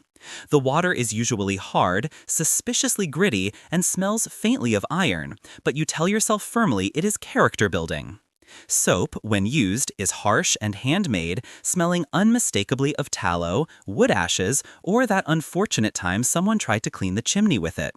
Too much soap, the self-proclaimed experts sternly warn, will strip away not only dirt, but also the essential natural oils that supposedly protect your delicate face from dangerous miasmas. Translation: if your skin feels vaguely slimy by midday, you are doing it exactly right. For proper cleansing, nothing beats cold cream. This stuff is an unctuous, slightly greasy blend of animal fat, beeswax, and rosewater. You smear it on thick, then gently wipe away the day's dirt, old powder, and whatever mysterious secrets the city air left behind on your skin. Cold cream does its very best to moisturize and cleanse simultaneously, but it inevitably leaves a residue so glossy that sunlight reflecting off your face can be genuinely blinding if you happen to stand near a window. Still, it is considered the absolute height of feminine elegance. For stubborn grime or the occasional mascara mishap, usually involving lamp black or a carefully burnt match, a generous dab of olive oil or, if you are feeling particularly rustic, plain old lard does the trick surprisingly well. After cleansing, you carefully pat on rosewater or elderflower water. This is less about measurable effectiveness and far more about maintaining optimism. Victorian advertisements boldly claim these waters refine the skin and miraculously banish all redness. In practice, they mostly just leave you smelling faintly of tea cakes and nostalgic garden parties. Still, you dab it on dutifully, sometimes with a soft cloth, sometimes with whatever happens to be handy. Moisturizer, as we understand it today, simply does not exist. But the cold cream doubles efficiently as a night mask. In winter, when your cheeks are raw and your lips are peeling painfully, you smear on a thick, generous layer and hope fervently for the best. On particularly bad days, you might apply a compress of fresh cucumber slices or thin potato slices and pray silently that the only people who see you are immediate family members and that they, mercifully, will not gossip. Powder comes next, of course. Rice powder, or if you are feeling adventurous, fine white starch, is patted on liberally to set the cold cream and absorb the day's inevitable mounting oil. This works briefly, beautifully. By lunchtime, however, you are already sweating steadily through your protective dusting, and your skin is starting to resemble a marbled cake, white, red, and disturbingly shiny. If you are attending a particularly special event, a delicate layer of zinc oxide gives you the luminous, slightly ghostly finish considered fashionably attractive at the time. If someone dares to ask why you look as though you are about to haunt a stately home, you simply raise an eyebrow gracefully and quote the latest fashion magazines. Breakouts, of course, are inevitable, unavoidable, and the treatment is as much about desperate hope as it is about actual science. Pastes made from lead and vinegar is rumored to clear spots effectively and possibly, eventually, everything else as well. But most sensible women stick with less dramatically toxic remedies, herbal poultices, honey masks, or simply ignoring the problem entirely and calling it character. If anyone asks, you blame the unpredictable weather, your delicate nerves, or the quality of the city air. So you face the world each day, pores valiantly clogged, cheeks glowing with a complex mix of pride, powder, and tallow. Skincare is far less about genuine improvement and far more about maintaining a convincing illusion. You are not fixing anything really, you are simply layering on charm, hope, and a generous dash of denial. Because in Victorian England, the greatest beauty secret of all is not flawless skin, but rather the remarkable ability to pretend convincingly that you have it. Exercise, that modern obsession, is actively discouraged for Victorian women, lest you sweat visibly in public and irreparably ruin your hard-won reputation. Instead, you take what is politely called a brisk walk, dressed in impossibly heavy skirts, and you pray fervently that it does not rain. The reality is that you are mostly out for a brief bit of fresh breeze and a legitimate excuse to not be trapped inside with Aunt Margaret. In Victorian England, women's bodies are considered delicate, intricate machinery, easily thrown dangerously out of alignment by too much exertion, strong emotion, or even a particularly stiff breeze. Doctors and etiquette books alike issue stern warnings against strenuous physical activity, convinced that a woman's main biological responsibility is to not damage herself, or, heaven forbid, perspire where someone respectable might witness it. Your prescribed fitness routine consists of a gentle, dignified stroll around the garden or park, ideally maintained at a pace just barely above standing completely still. Of course, you are expected to dress appropriately for the occasion. There are no athleisure options, no comfortable trainers. Instead, you layer yourself methodically in the full, unforgiving uniform. corset, chemise, petticoats, stockings, stiff boots, and a hat large enough to interfere seriously with most local bird life. A shawl is draped for modesty, gloves for strict propriety, and a parasol to defend your complexion valiantly against rogue rays of sunshine. You step out looking less like an athlete preparing for exertion and more like a well-decorated sofa on an awkward parade. The constitutional walk is supposed to refresh both mind and body. In practice, you shuffle cautiously along gravel paths, trying desperately to avoid mud, puddles, horse droppings, and the ever-present city refuse. If you are in the countryside, you must also dodge chickens, sheep, and the local goose who regards your skirts as a personal threat. Your gait is short and precise because 2 long strides risk scandalizing the neighbors or tripping over your own hem. Heaven absolutely forbid you walk briskly enough to actually breathe hard. If your cheeks flush visibly, someone will clutch their pearls and rush immediately to fetch smelling salts. Sweat is the enemy, the unforgivable social sin. To glisten in polite society is to court absolute disaster. Handkerchiefs are kept ready for a discreet dab at the temples, but the real goal is to look as cool as a cucumber, no matter how many layers of wool you are sweating through beneath your respectable exterior. Indoor exercise options exist, but are equally restrained.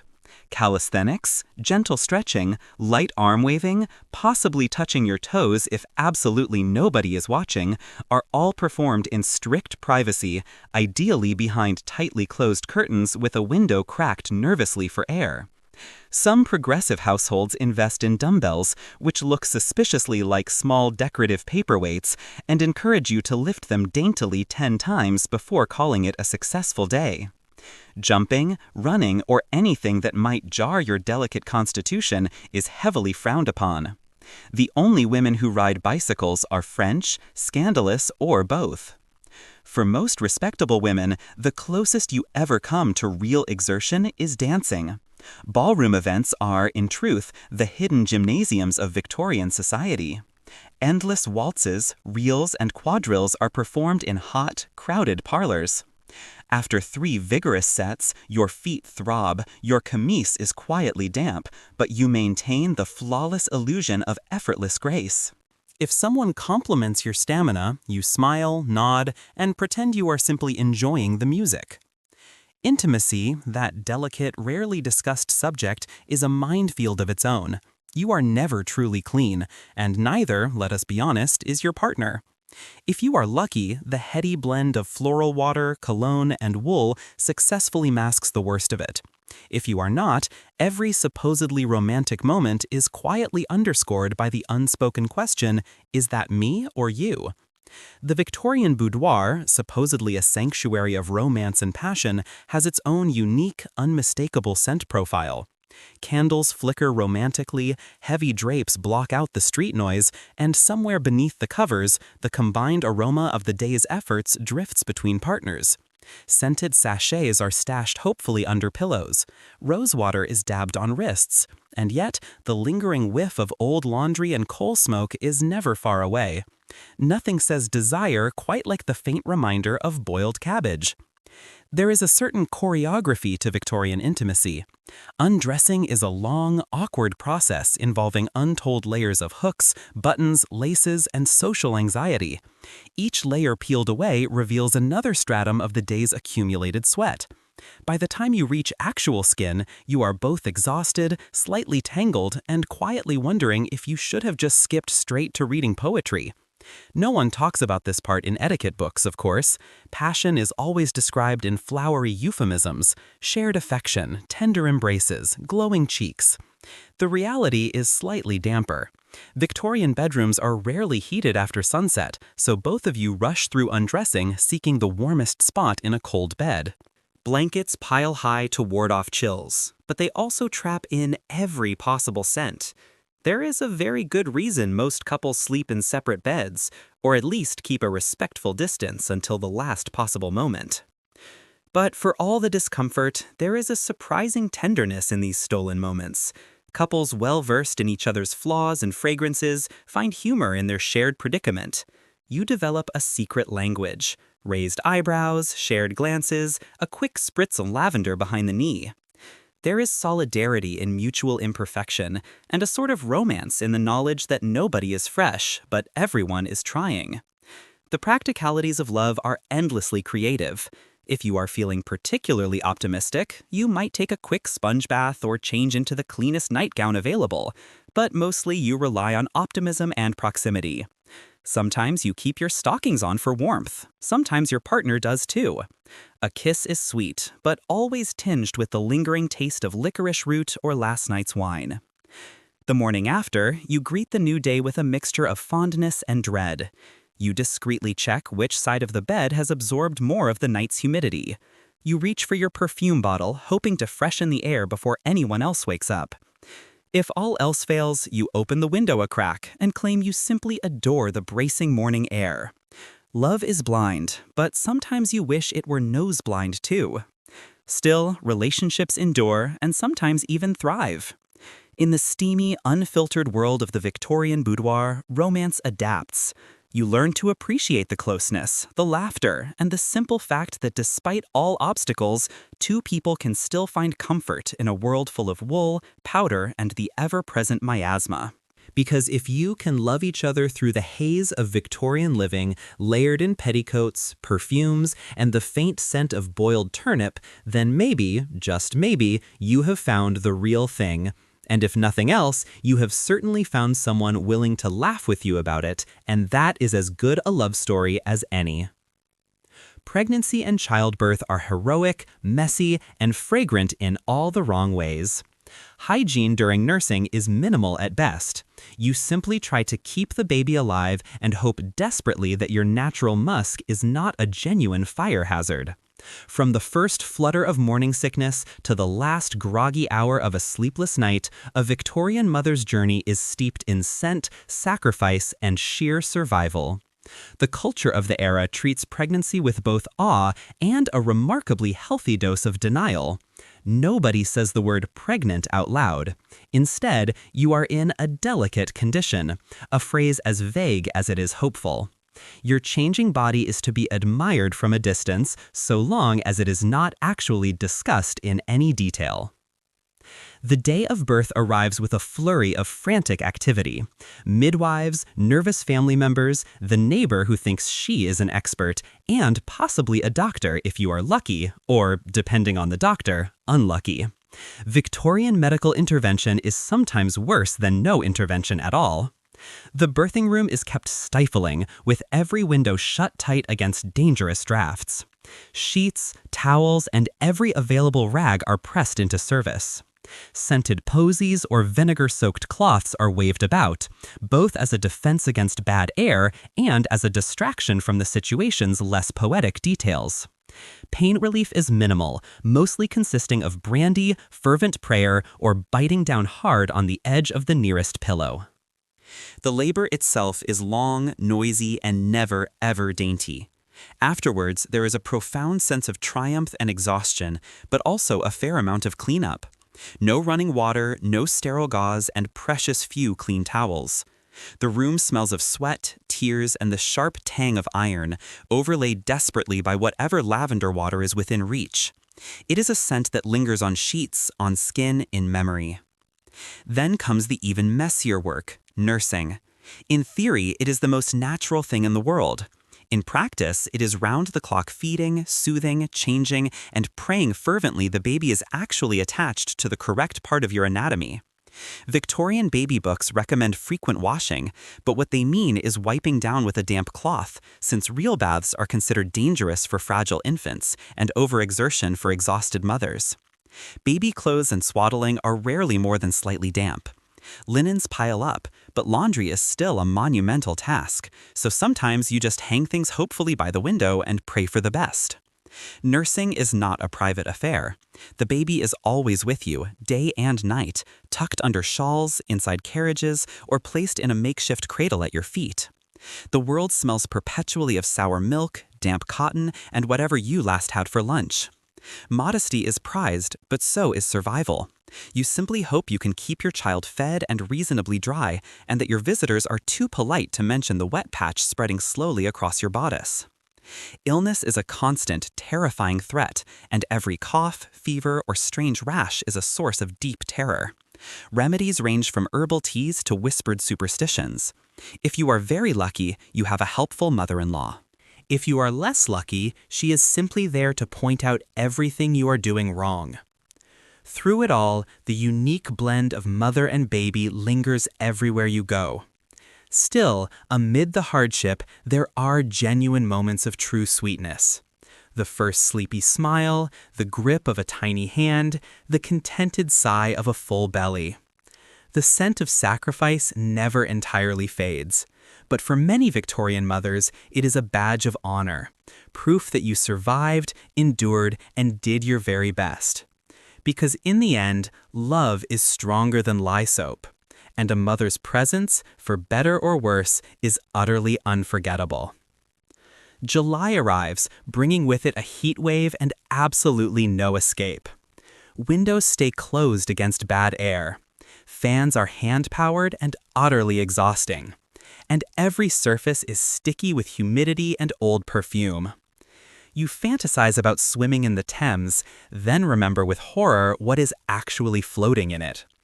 Summertime in Victorian England is less a season of leisure and far more an endurance sport with extra sweating. The sun beats down relentlessly through grimy window panes, baking the city's bricks and boiling its citizens slowly in layers of wool. The scientific consensus of the era holds firmly that fresh air, especially in cities, is just a fancy name for poison. So the safest choice is to seal up every window and hunker down.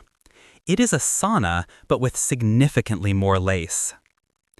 You wake up already sticky, your nightgown glued uncomfortably to your skin. Rolling over, you discover the sheets have adopted your personal aroma, equal parts lavender, talcum, and a dash of regret. Venturing out of bed, your feet slap against floorboards that are somehow both hot and clammy. You throw open a window, only to be immediately bombarded by the scent of horses, rotting vegetables, and, on a lucky day, a faint whiff of someone's failed attempt at fish pie. You slam it shut and reach for your trusty handheld fan, the Victorian answer to climate control. Dressing for the heat is a challenge with no winning strategy. Summer fashion still demands full petticoats, a high-necked blouse, and, of course, a corset. Sheer cotton is permitted, but only in colors that will show every single drop of perspiration. You dream of shedding a layer or two, but public decency and family pride have other, stricter ideas. You might swap your winter mantle for a lighter shawl, but anything more radical would cause a neighborhood scandal. Once dressed, you begin the day's main activity, seeking shade and pretending to enjoy it. Parlor curtains are drawn tight, trapping heat and making the house as dark as a coal cellar. You drift between rooms with a limp handkerchief and the fading hope that the next corner will be cooler. Outdoors is no better. The air shimmers visibly above cobblestones. Ladies walk slowly, parasols angled against the blazing sun, faces flushed and eyes desperate for any hint of breeze. The city's horses, too, trudge through the heat, occasionally stopping to nap in their own personal puddles. Hydration is a game of chance. Water is suspicious at the best of times, and in summer it is considered positively reckless. The alternative is warm lemonade, weak beer, or the perpetual cup of tepid tea, all of which leave you thirstier than when you started. If you are especially daring, you risk a lemonade sold from a street cart and pray you do not see what is actually floating in the pitcher. Evenings promise little relief. Bedrooms are stuffy, pillows sticky, and the household's collective sighs do nothing to move the air. A wet cloth on your forehead and a cold foot bath are the closest you will get to luxury. Fans are either hand-powered or, if you are truly fancy, a small clockwork contraption that clicks along until it jams, forcing you to start over. Sleep is elusive. Instead, you toss and turn, composing angry letters to the inventor of the corset and wishing fervently for the invention of modern plumbing. Through it all, you carry on, smiling, dabbing at your brow, and pretending that everything is just as it should be. When autumn finally arrives, you celebrate with a ceremonial window opening and a pledge never to complain about cold weather again. Because if you can survive a Victorian summer without fainting in public or dissolving entirely, you have truly earned your stripes of sweat. Of course, your maid knows all your secrets. The foot powder hidden in your shoes, the rose water discreetly tucked in your drawers, and that time you tried to bathe with gin because someone said it was medicinal. She has seen and smelled it all, and she is still too polite to mention the sock full of lavender hidden under your mattress. In Victorian society, a lady's maid is the silent witness to every moment of dignity and desperation. While the novels paint her as a background character, the reality is she is the real power in your private world. The lady's maid is part confidant, part fixer, and part damage control specialist.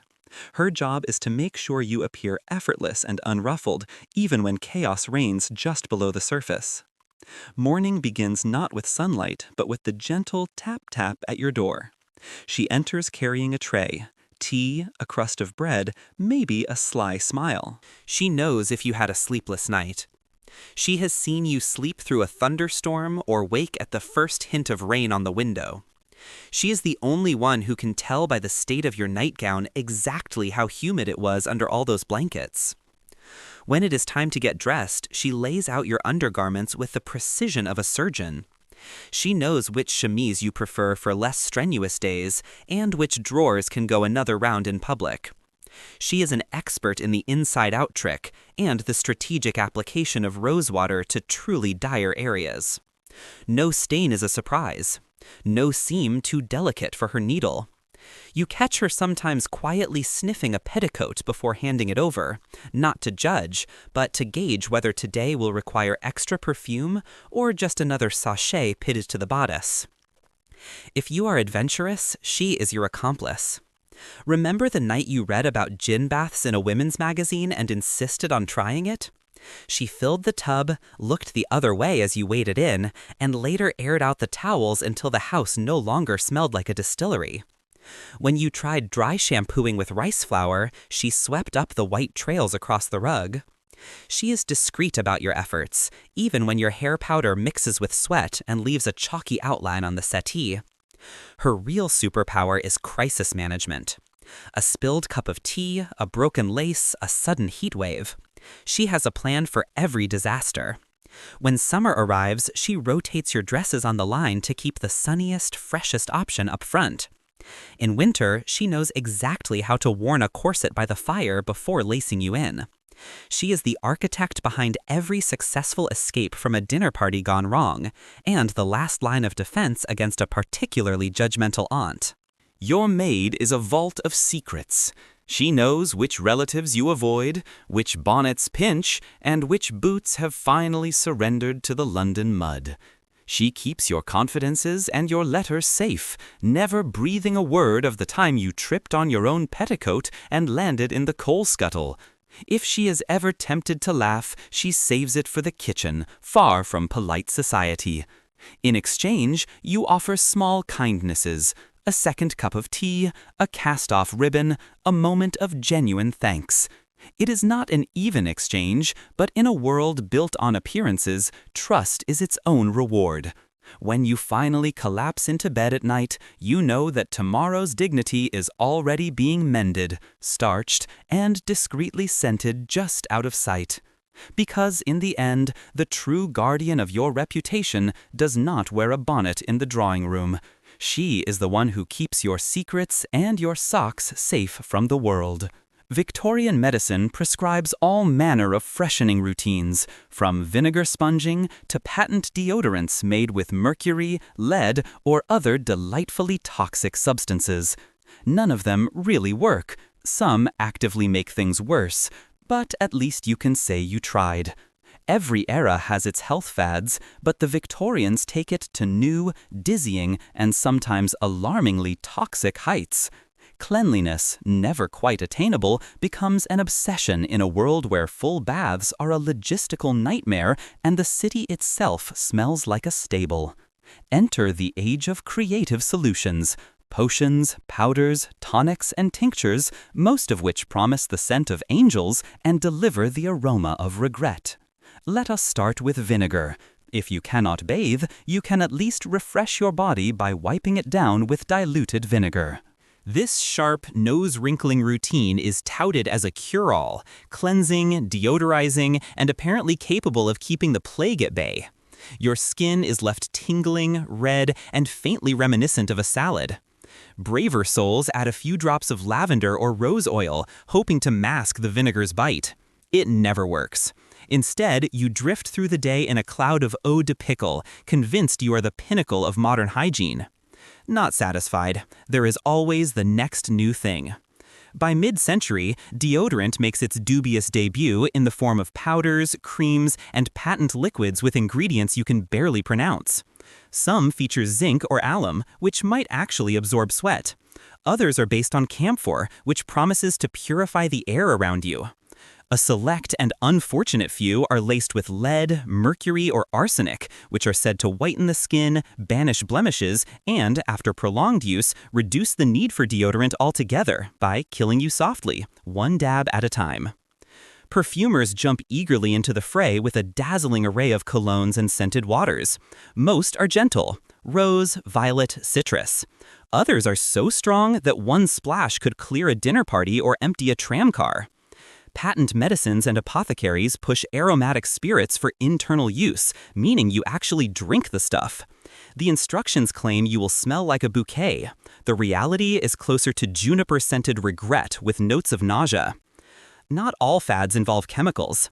There is the dry brushing craze, where you scrub your skin with a stiff brush until you glow, or at least until you are too tired to care about the sweat. Sea salt washes are recommended for robust constitutions, but most people, after a single freezing experience, quietly return to their vinegar and prayer. If you are desperate enough, you might even try the smoky room cleanse, where you sit in a closed space filled with burning herbs, supposedly to fumigate away body odor. Spoiler, you only succeed in smelling like an overcooked ham. Health magazines and etiquette books are full of hopeful advice. Rub your armpits with lemon, sleep with fresh herbs under your pillow, or take cold air baths by standing naked next to an open window, as long as the neighbors cannot see.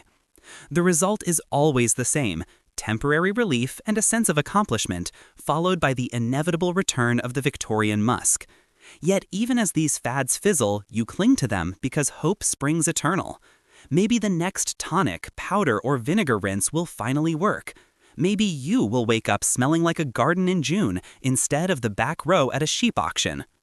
Because in the great Victorian quest for freshness, failure is always an option, but at least you get points for creativity. Everyone smells, but no one mentions it.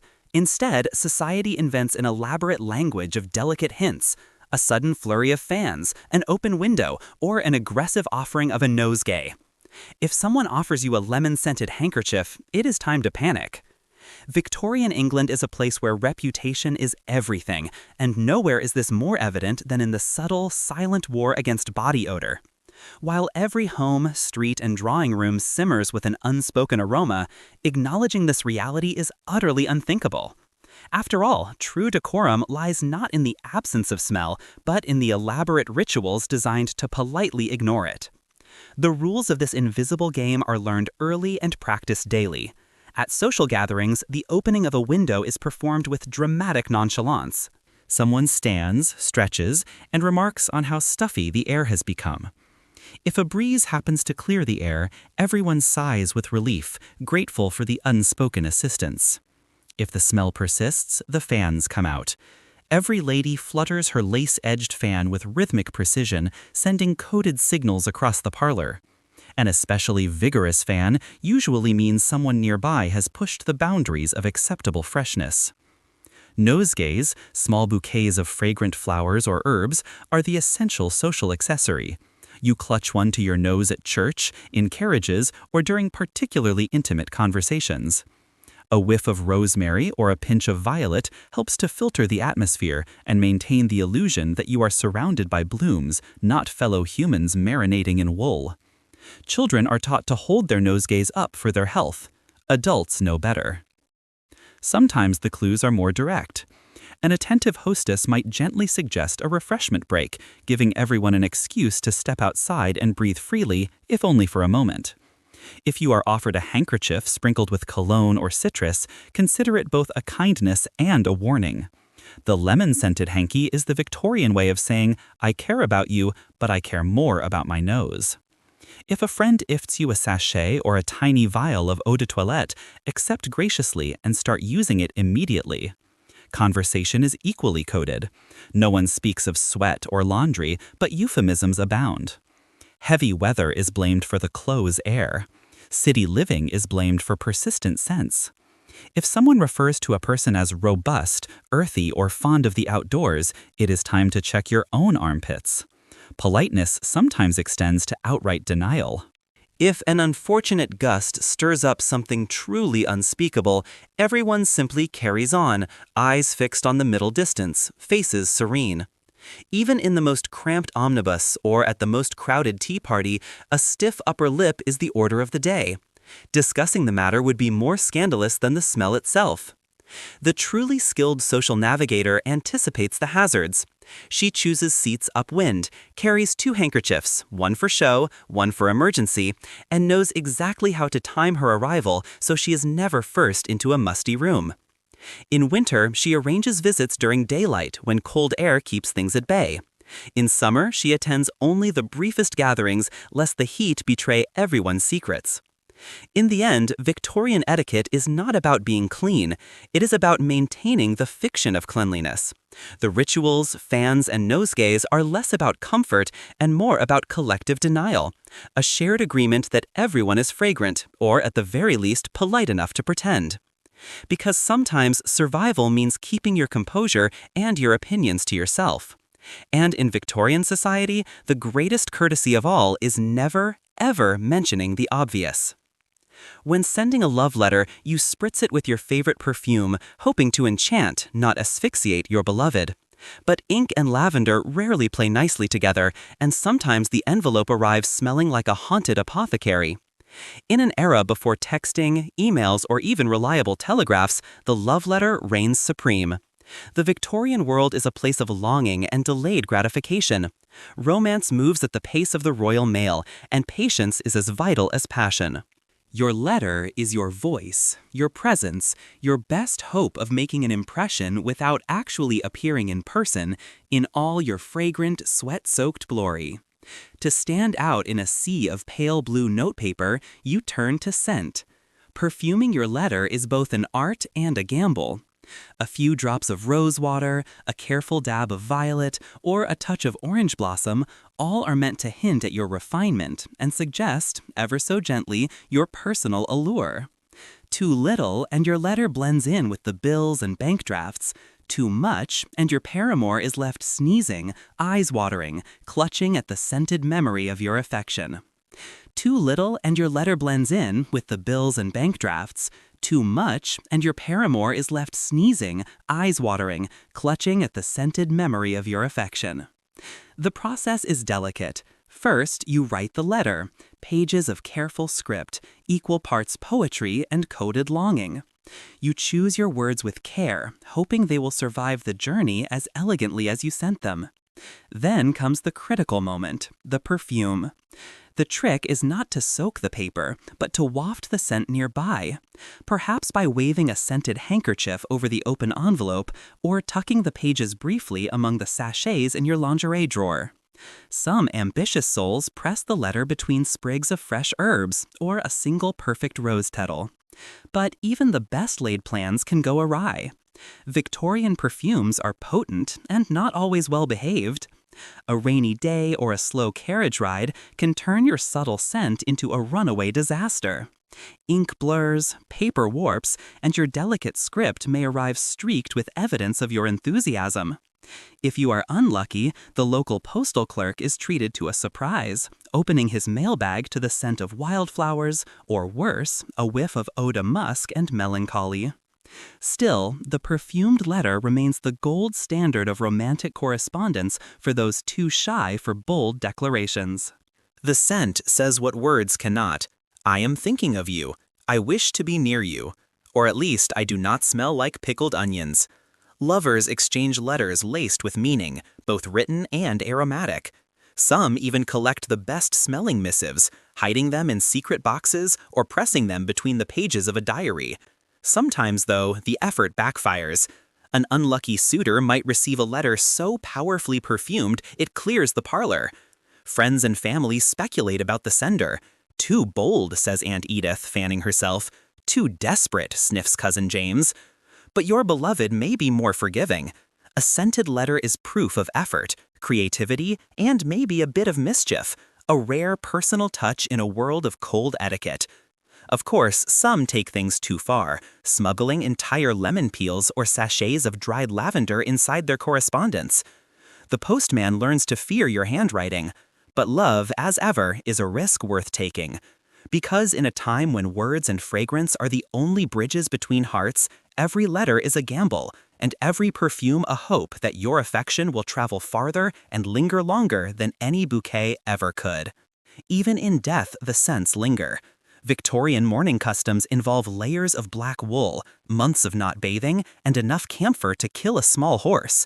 Paying your respects means surviving both grief and the miasma rising from the parlor. Death in Victorian England is not the quiet, sanitized event it tries to be today.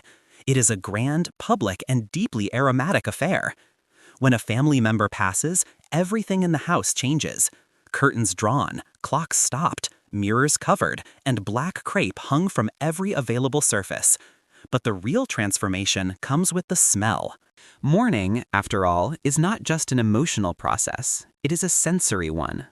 First, there is the body itself. Embalming is not yet common for most families, and refrigeration is but a scientist's daydream. The dearly departed is laid out in the best parlor, surrounded by flowers, candles, and well-meaning relatives. Scented posies, vinegar-soaked cloths, and generous handfuls of camphor are pressed into service. The theory is that these will mask the less poetic aspects of mortality. The reality is that they merely layer the air with the unmistakable note of floral panic. The mourners, meanwhile, are on a strict regimen. Black wool is the order of the day, heavy, heat-trapping, and almost impossible to wash without risking a full costume collapse. For widows, mourning can last a year or more, during which time bathing is discouraged.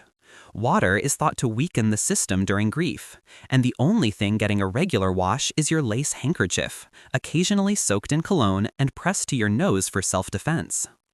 Mourning houses have their own particular bouquet, a cocktail of melting wax, old wool, musty upholstery, and the sharp tang of camphor, with an undercurrent of slow decay. No amount of rosewater can fully erase it. As friends and neighbors come to pay their respects, the windows stay shut for privacy and tradition. The result is an indoor climate that could best be described as historically preserved.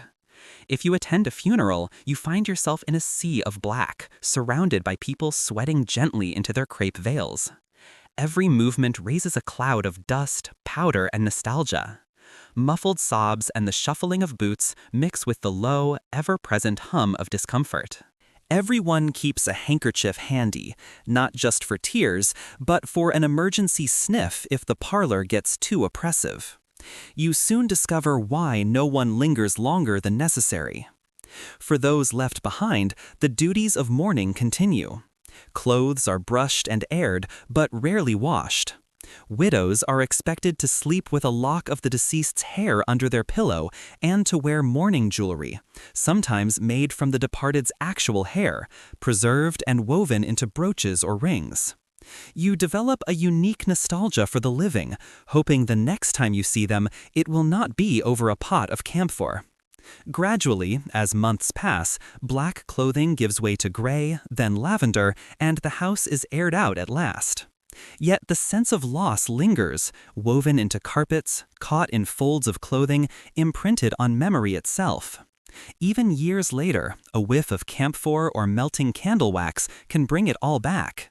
The heavy curtains, the sound of mourning doves, the gentle suffocation of too many people and not quite enough fresh air.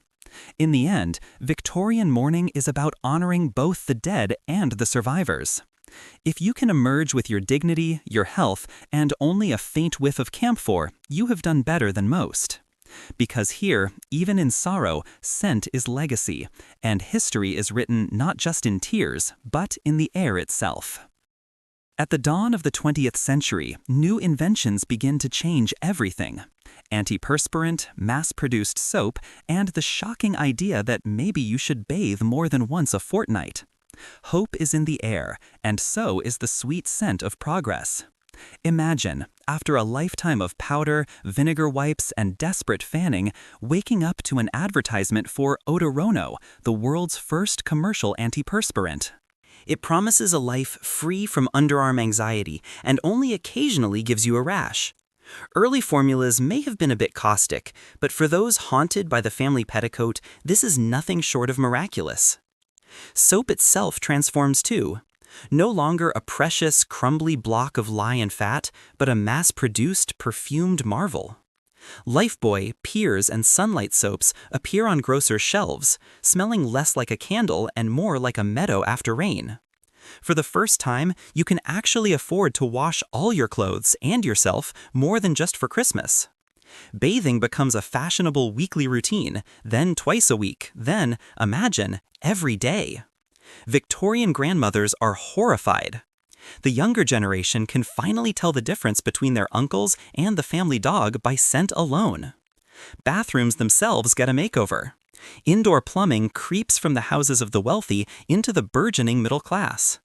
Running water, flush toilets, and hot taps mean that the old routine of hauling buckets from the well becomes a thing of the past, remembered with nostalgia only by those who never had to do it. The family bathtub moves from the kitchen to a tiled sanctuary of its own. Entire industries spring up around personal hygiene, from shampoos to scented powders to the radical innovation of toilet water. Not for the toilet, but for you. Perfume evolves too. Instead of hurling musk, civet, and whale vomit at unsuspecting relatives, chemists start using synthetic ingredients. Fragrance is no longer just a weapon, it is a pleasure. You can smell like violets, like fresh linen, or like the imaginary hills of Provence. For the first time, choosing your scent becomes an act of self-expression, not self-defense. Fashion follows suit. Corsets are slowly replaced by more breathable undergarments, allowing women to sweat, and this is the dream, even move without the constant threat of fainting. Lighter fabrics, machine-washable cotton, and shorter hemlines mean that the body finally meets the breeze, not just the laundry line.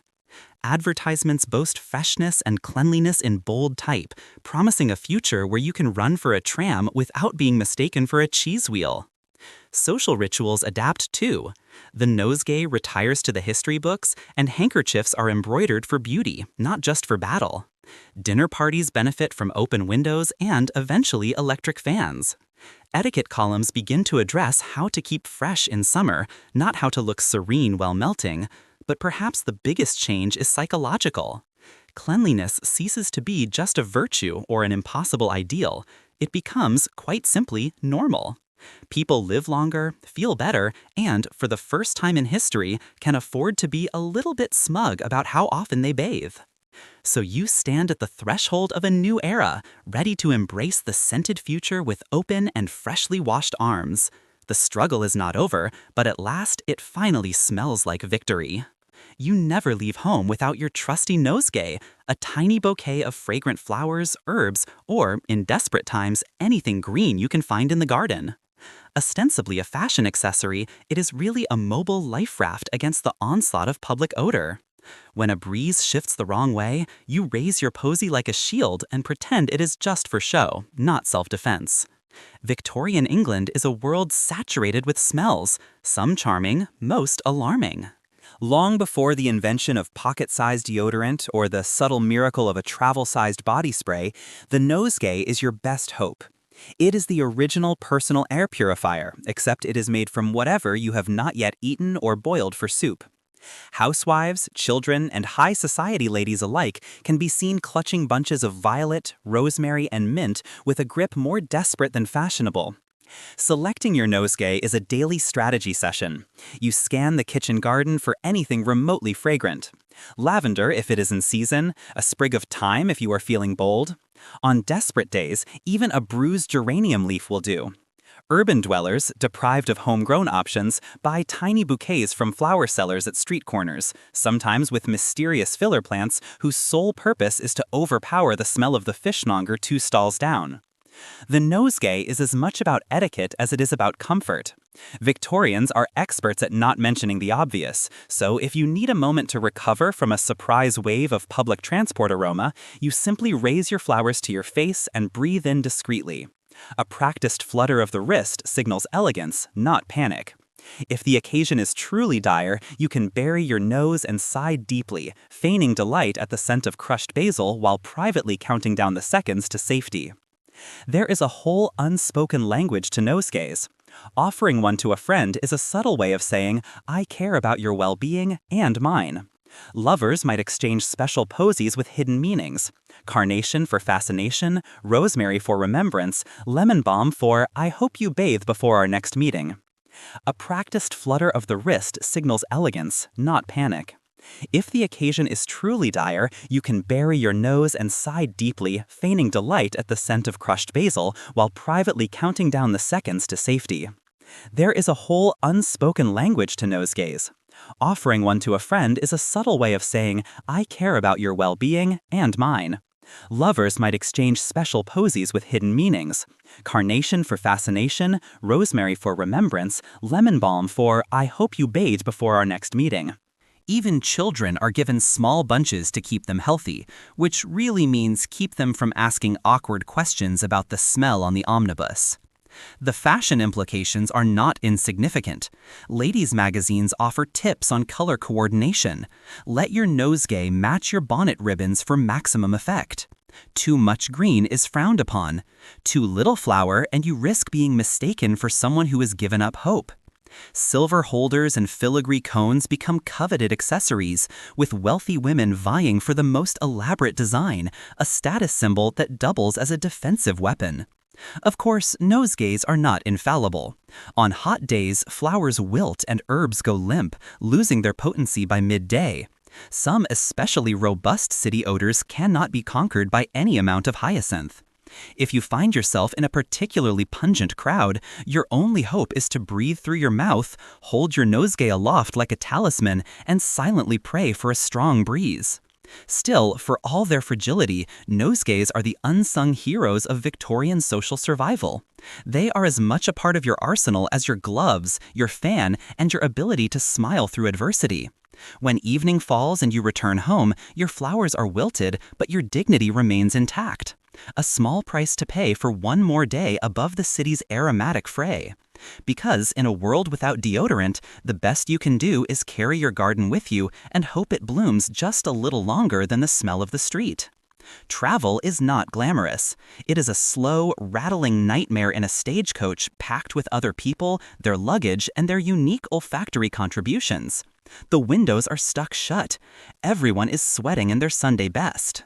And the only thing more oppressive than the body heat is the stench of a half-eaten pie fermenting on the floorboards. Motion sickness becomes a mercy. You arrive at the coaching inn full of naive optimism. Your bonnet is straight, your gloves are clean, and your ticket is clutched in a hopeful hand. 5 minutes later, your resolve melts like butter on a July afternoon. The stagecoach stands before you, creaking under its own history. Splintered benches, tired horses, and a driver who looks like he bathes once a season on a dare. Luggage is stacked precariously on top, threatening to crush any sense of personal space or optimism. Climbing aboard, you quickly realize that assigned seating is a myth. Instead, it is a scrum of elbows, trunks, and over-perfumed travelers, all jostling for a square foot of bench. You wedge yourself between a mustachioed gentleman who has apparently confused mothballs with cologne and a grandmother cradling a basket of onions. The air is already thick, a stew of old wool, hair tonic, damp boots, and someone's lunch slowly making its presence known. The doors slam shut, and with a lurch, you are off at the breathtaking speed of a brisk walk. The windows, supposedly for ventilation, are jammed tightly shut with age and disuse. The air grows warmer, closer, and more fragrant with each passing mile. Conversation is kept to a minimum, partly from politeness, partly from a desire to conserve what little oxygen remains. Every jolt of the coach sends a new wave of aromas wafting up from beneath the seats, rotten apple cores, old newspapers, and the unmistakable hint of something long dead and better forgotten. Stagecoach travel is not for the faint of heart or sensitive of nose. There are no rest stops, only the occasional roadside inn, where you and your fellow sufferers pour out, gasping, to stretch cramped limbs and inhale the comparatively fresh smell of manure and fried fish. The break is brief. Soon you are herded back into the rolling oven. Your dress clings to you, a damp reminder that fashion and function parted ways long ago. Meals are their own adventure. Should you risk the cold pie offered by the innkeeper, or rely on the emergency biscuit stashed in your reticule? If you do eat, you hope it will not come back to haunt you when the coach hits a particularly bumpy patch. Motion sickness, once feared, becomes a friend, the promise of a few blissful, if queasy, moments when you no longer notice the smell. As hours drag on, tempers fray, children whimper, gentlemen snore, and the grandmother's onions become the unofficial mascot of the journey. You pass the time by counting sheep out the window or inventing new words for unwashed. If you are lucky, you nap. If you are unlucky, your neighbor does, slumping gently onto your shoulder. Finally, after what feels like a week but was actually only 40 miles, you tumble out of the coach, hair flattened and dignity slightly wilted. The breeze is a revelation. You promise yourself you will never complain about city smells again, at least not until you need to travel home. For in Victorian travel, you do not just arrive at your destination, you earn it, one sniff at a time. Every household has its own secret weapon against odor, usually involving lemons, vinegar, and a faith that borders on delusion. You dab lemon peel behind your ears, sprinkle vinegar on your linens, and sometimes just wave a sprig of mint around the room while muttering hopeful incantations. Modern air freshener, this is not. The Victorian home is a living experiment in trial and error freshness. Open a linen closet and you will find little bags of dried lavender and rose petals tucked into every corner, each one an act of olfactory optimism. Dried orange peel hangs from the mantel, supposedly absorbing foul airs. Entire families swear by the cleansing power of fresh parsley, which is as effective at eliminating odor as it is at preventing heartbreak. Not very, but you never stop hoping. Lemon is the universal cure-all. Have a bad smell? Lemon. Stale air? Lemon. Aunt Mildred's socks threatening to clear the room? Lemon. Sliced thin and left in strategic places, the zest is dabbed onto handkerchiefs and even rubbed on the family dog. If you have a little extra coin, you might invest in imported lemons and proudly display them in a glass bowl. It is both a status symbol and a subtle warning to any passing odor that you mean business. Vinegar, sharp and assertive, is the secret sauce of the determined Victorian homemaker. Linens and undergarments are soaked in it. Chamber pots are rinsed with it. Stubborn patches of parlor gloom are attacked with a vinegar-soaked rag. Some even claim that sipping a spoonful will purify you from the inside out. Your mouth puckers, your eyes water, but you feel cleansed, at least until the next meal of pickled herring and boiled cabbage resets the cycle. Sachets and potpourri are the height of homemade sophistication. Gathered rose petals, cloves, cinnamon bark, and nutmeg are sewn into little muslin bags and tucked into drawers, shoes, and, in moments of real desperation, corsets. You might spend an entire afternoon boiling apples with cinnamon and declaring the resulting aroma better than Paris. If the house still smells, you simply add more sachets and hope nobody notices the undertone of wet dog and despair. On a truly dire day, desperate times call for creative measures. Mint and rosemary are waved around like magic wands. Some households try simmering vinegar on the stove, producing a heavy fog that drives family and flies alike into the garden. Charcoal pans are placed in musty rooms to draw out the miasmas, though their only real achievement is a thumbprint on every doorknob. Superstition mixes freely with science. Grandmothers insist on hanging camphor balls near beds to ward off illness, while children are sent to bed with sprigs of thyme under their pillows. Some even put slices of bread on the mantel, convinced that stale bread absorbs evil smells. It does not, but it does invite mice, which present their own olfactory challenges. And of course, hope springs eternal. Every new suggestion from the ladies' magazine is tested with breathless anticipation. If something seems to work, it is praised endlessly. If it fails, it is quietly forgotten, and life goes on, lemon-scented or not. Because in the Victorian household, there are as many home remedies as there are homes, and every family's secret weapon is just another story in the long, heroic struggle against the smell of real life. Lemon peels, vinegar, and a touch of wishful thinking. Sometimes that is all you need to keep your chin up and your nose, at least for a moment, in the clear. Victorian period care is creative, to say the least. Rags are reused, laundered in cold water, and hung to dry behind a curtain with all the discretion of a marching band. Scented sachets and rose water do battle with biology, but everyone just pretends the situation does not exist. If you look pale at breakfast, people blame female nerves, not the fact you spent all night strategizing how to minimize collateral olfactory damage. For Victorian women, menstruation is the monthly event that must never be mentioned, acknowledged, or, heaven forbid, discussed in public. If it must be referenced at all, it is under a thick fog of euphemism: the courses, the visitor, or simply a turn. You are expected to maintain a calm, delicate demeanor, even as you are quietly inventing new ways to survive what is, in reality, a recurring hygiene crisis. Let us start with supplies. There are no disposable pads or tampons, no discreet plastic wrappers, or perfumed wipes. Instead, you rely on homemade cloth rags, soft if you are lucky, scratchy if you are not. These are folded, layered, and fastened with pins or tucked into drawstring undergarments. If you are especially fortunate, your mother or older sister has a tried and tested method. Otherwise, you improvise and hope for the best. After use, the ritual of cleaning begins. Rags are soaked and scrubbed, often in cold water, hot water being reserved for life and death matters or the Lord's own laundry.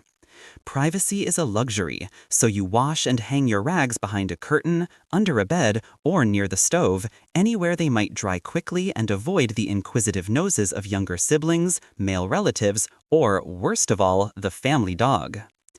Odor management is a desperate, ongoing campaign.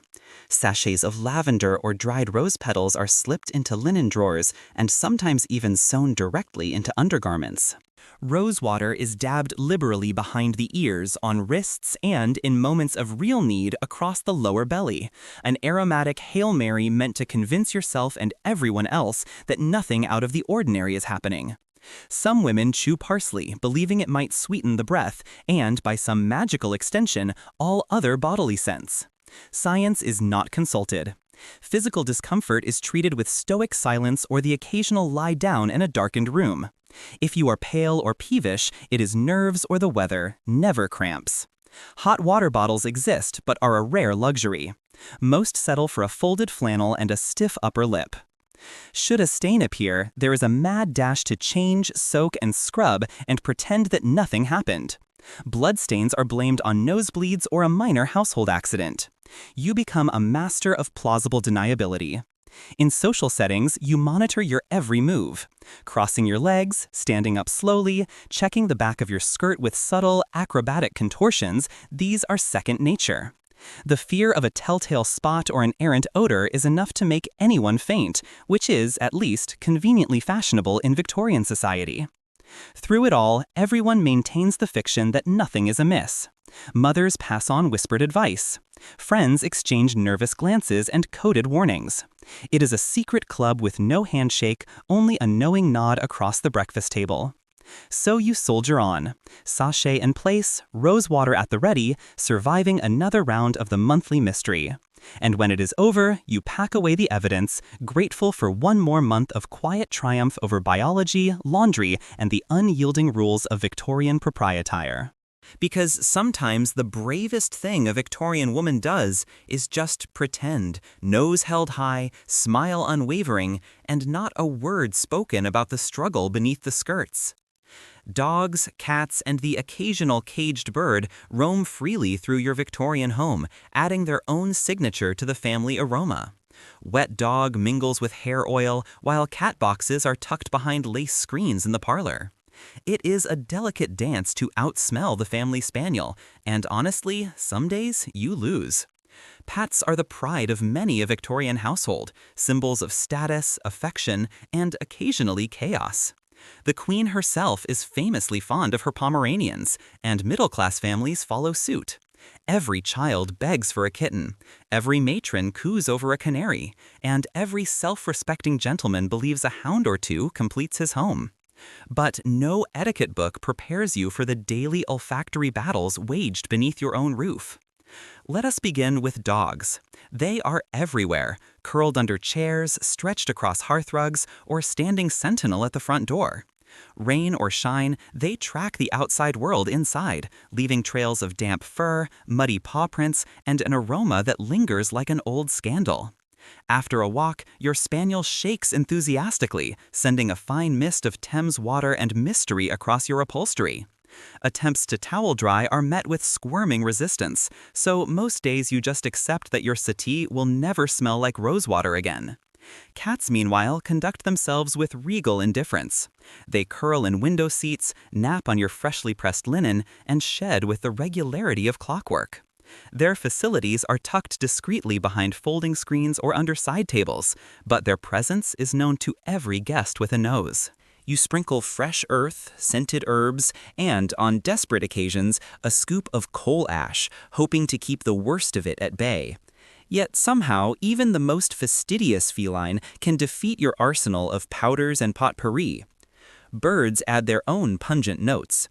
The canary's cage is an ever-present fixture, chirping from the sunniest corner and sprinkling feathers and seed hulls with abandon. Every so often, someone forgets to change the water, and the resulting scent reminds everyone that nature, even when caged, finds its way into the parlor. Then there are the less common pets. Ferrets, hedgehogs, rabbits, all kept by children or eccentric uncles. They require boxes, baskets, or makeshift dens, and offer an endless stream of bedding to launder, cages to scrub, and odors to neutralize. Your maid is forever trailing a cloth soaked in vinegar or lemon, waging a losing battle against the cumulative perfume of fur and feathers. Victorian solutions are creative, if not always effective. Sachets of lavender are hung from pet collars, rose petals are scattered under chairs and woven into animal bedding. Some households experiment with cologne, much to the confusion of every dog in the district, while others resort to simply airing out rooms and pretending the breeze is responsible for that mysterious musk. Of course, family life marches on. Children sneak bits of roast under the table, guests pretend not to notice the paw prints on their gloves, and everyone learns to live with a little extra character in the air. Complaints are met with cheerful deflection. "Oh, that is just Jasper. He does so love a muddy walk." Laughter, after all, covers a multitude of smells. At the end of the day, the parlor is a tapestry of life. Wool, cologne, coal, and yes, the unmistakable presence of beloved pets. You fluff the cushions, scatter another handful of petals, and accept the truth. In a Victorian home, there is no masking every scent. Because sometimes the only thing stronger than parlor perfume is the loyalty of a good dog and the silent, knowing gaze of a cat who has just claimed your favorite chair. So tonight, as you tuck into your soft, fresh sheets and drift off in your clean, climate-controlled bedroom, maybe take a moment to thank the universe for hot showers, laundry detergent, and the modern miracle of deodorant. Because surviving Victorian womanhood was not just about dodging tight corsets or awkward dinner conversations. It was about waging a daily, invisible war against the world's most stubborn smells. You made it through the layers of wool, the weekly baths that barely counted, the marathon dinner parties held hostage by bad ventilation, and the relentless battle against your own petticoats.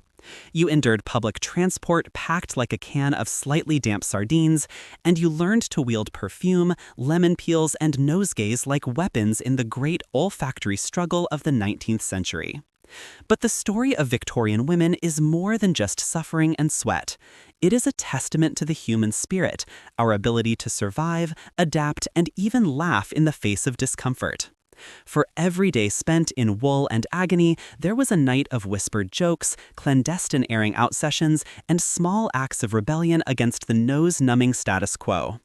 So let yourself relax, knowing that even in a world where everyone stank to high heaven, people still fell in love, made art, shared secrets, and somehow kept going. That is resilience in its weirdest, most fragrant form. Rest easy tonight, and maybe, just maybe, send up a little gratitude for soap, for fresh air, and for living in a world where your legacy will not be eau de regret. Because history may be a little gross and a lot ridiculous, but it is also proof that people, no matter the century, are remarkably stubborn, hopeful, and always looking for a way to smell just a little bit better. Good night.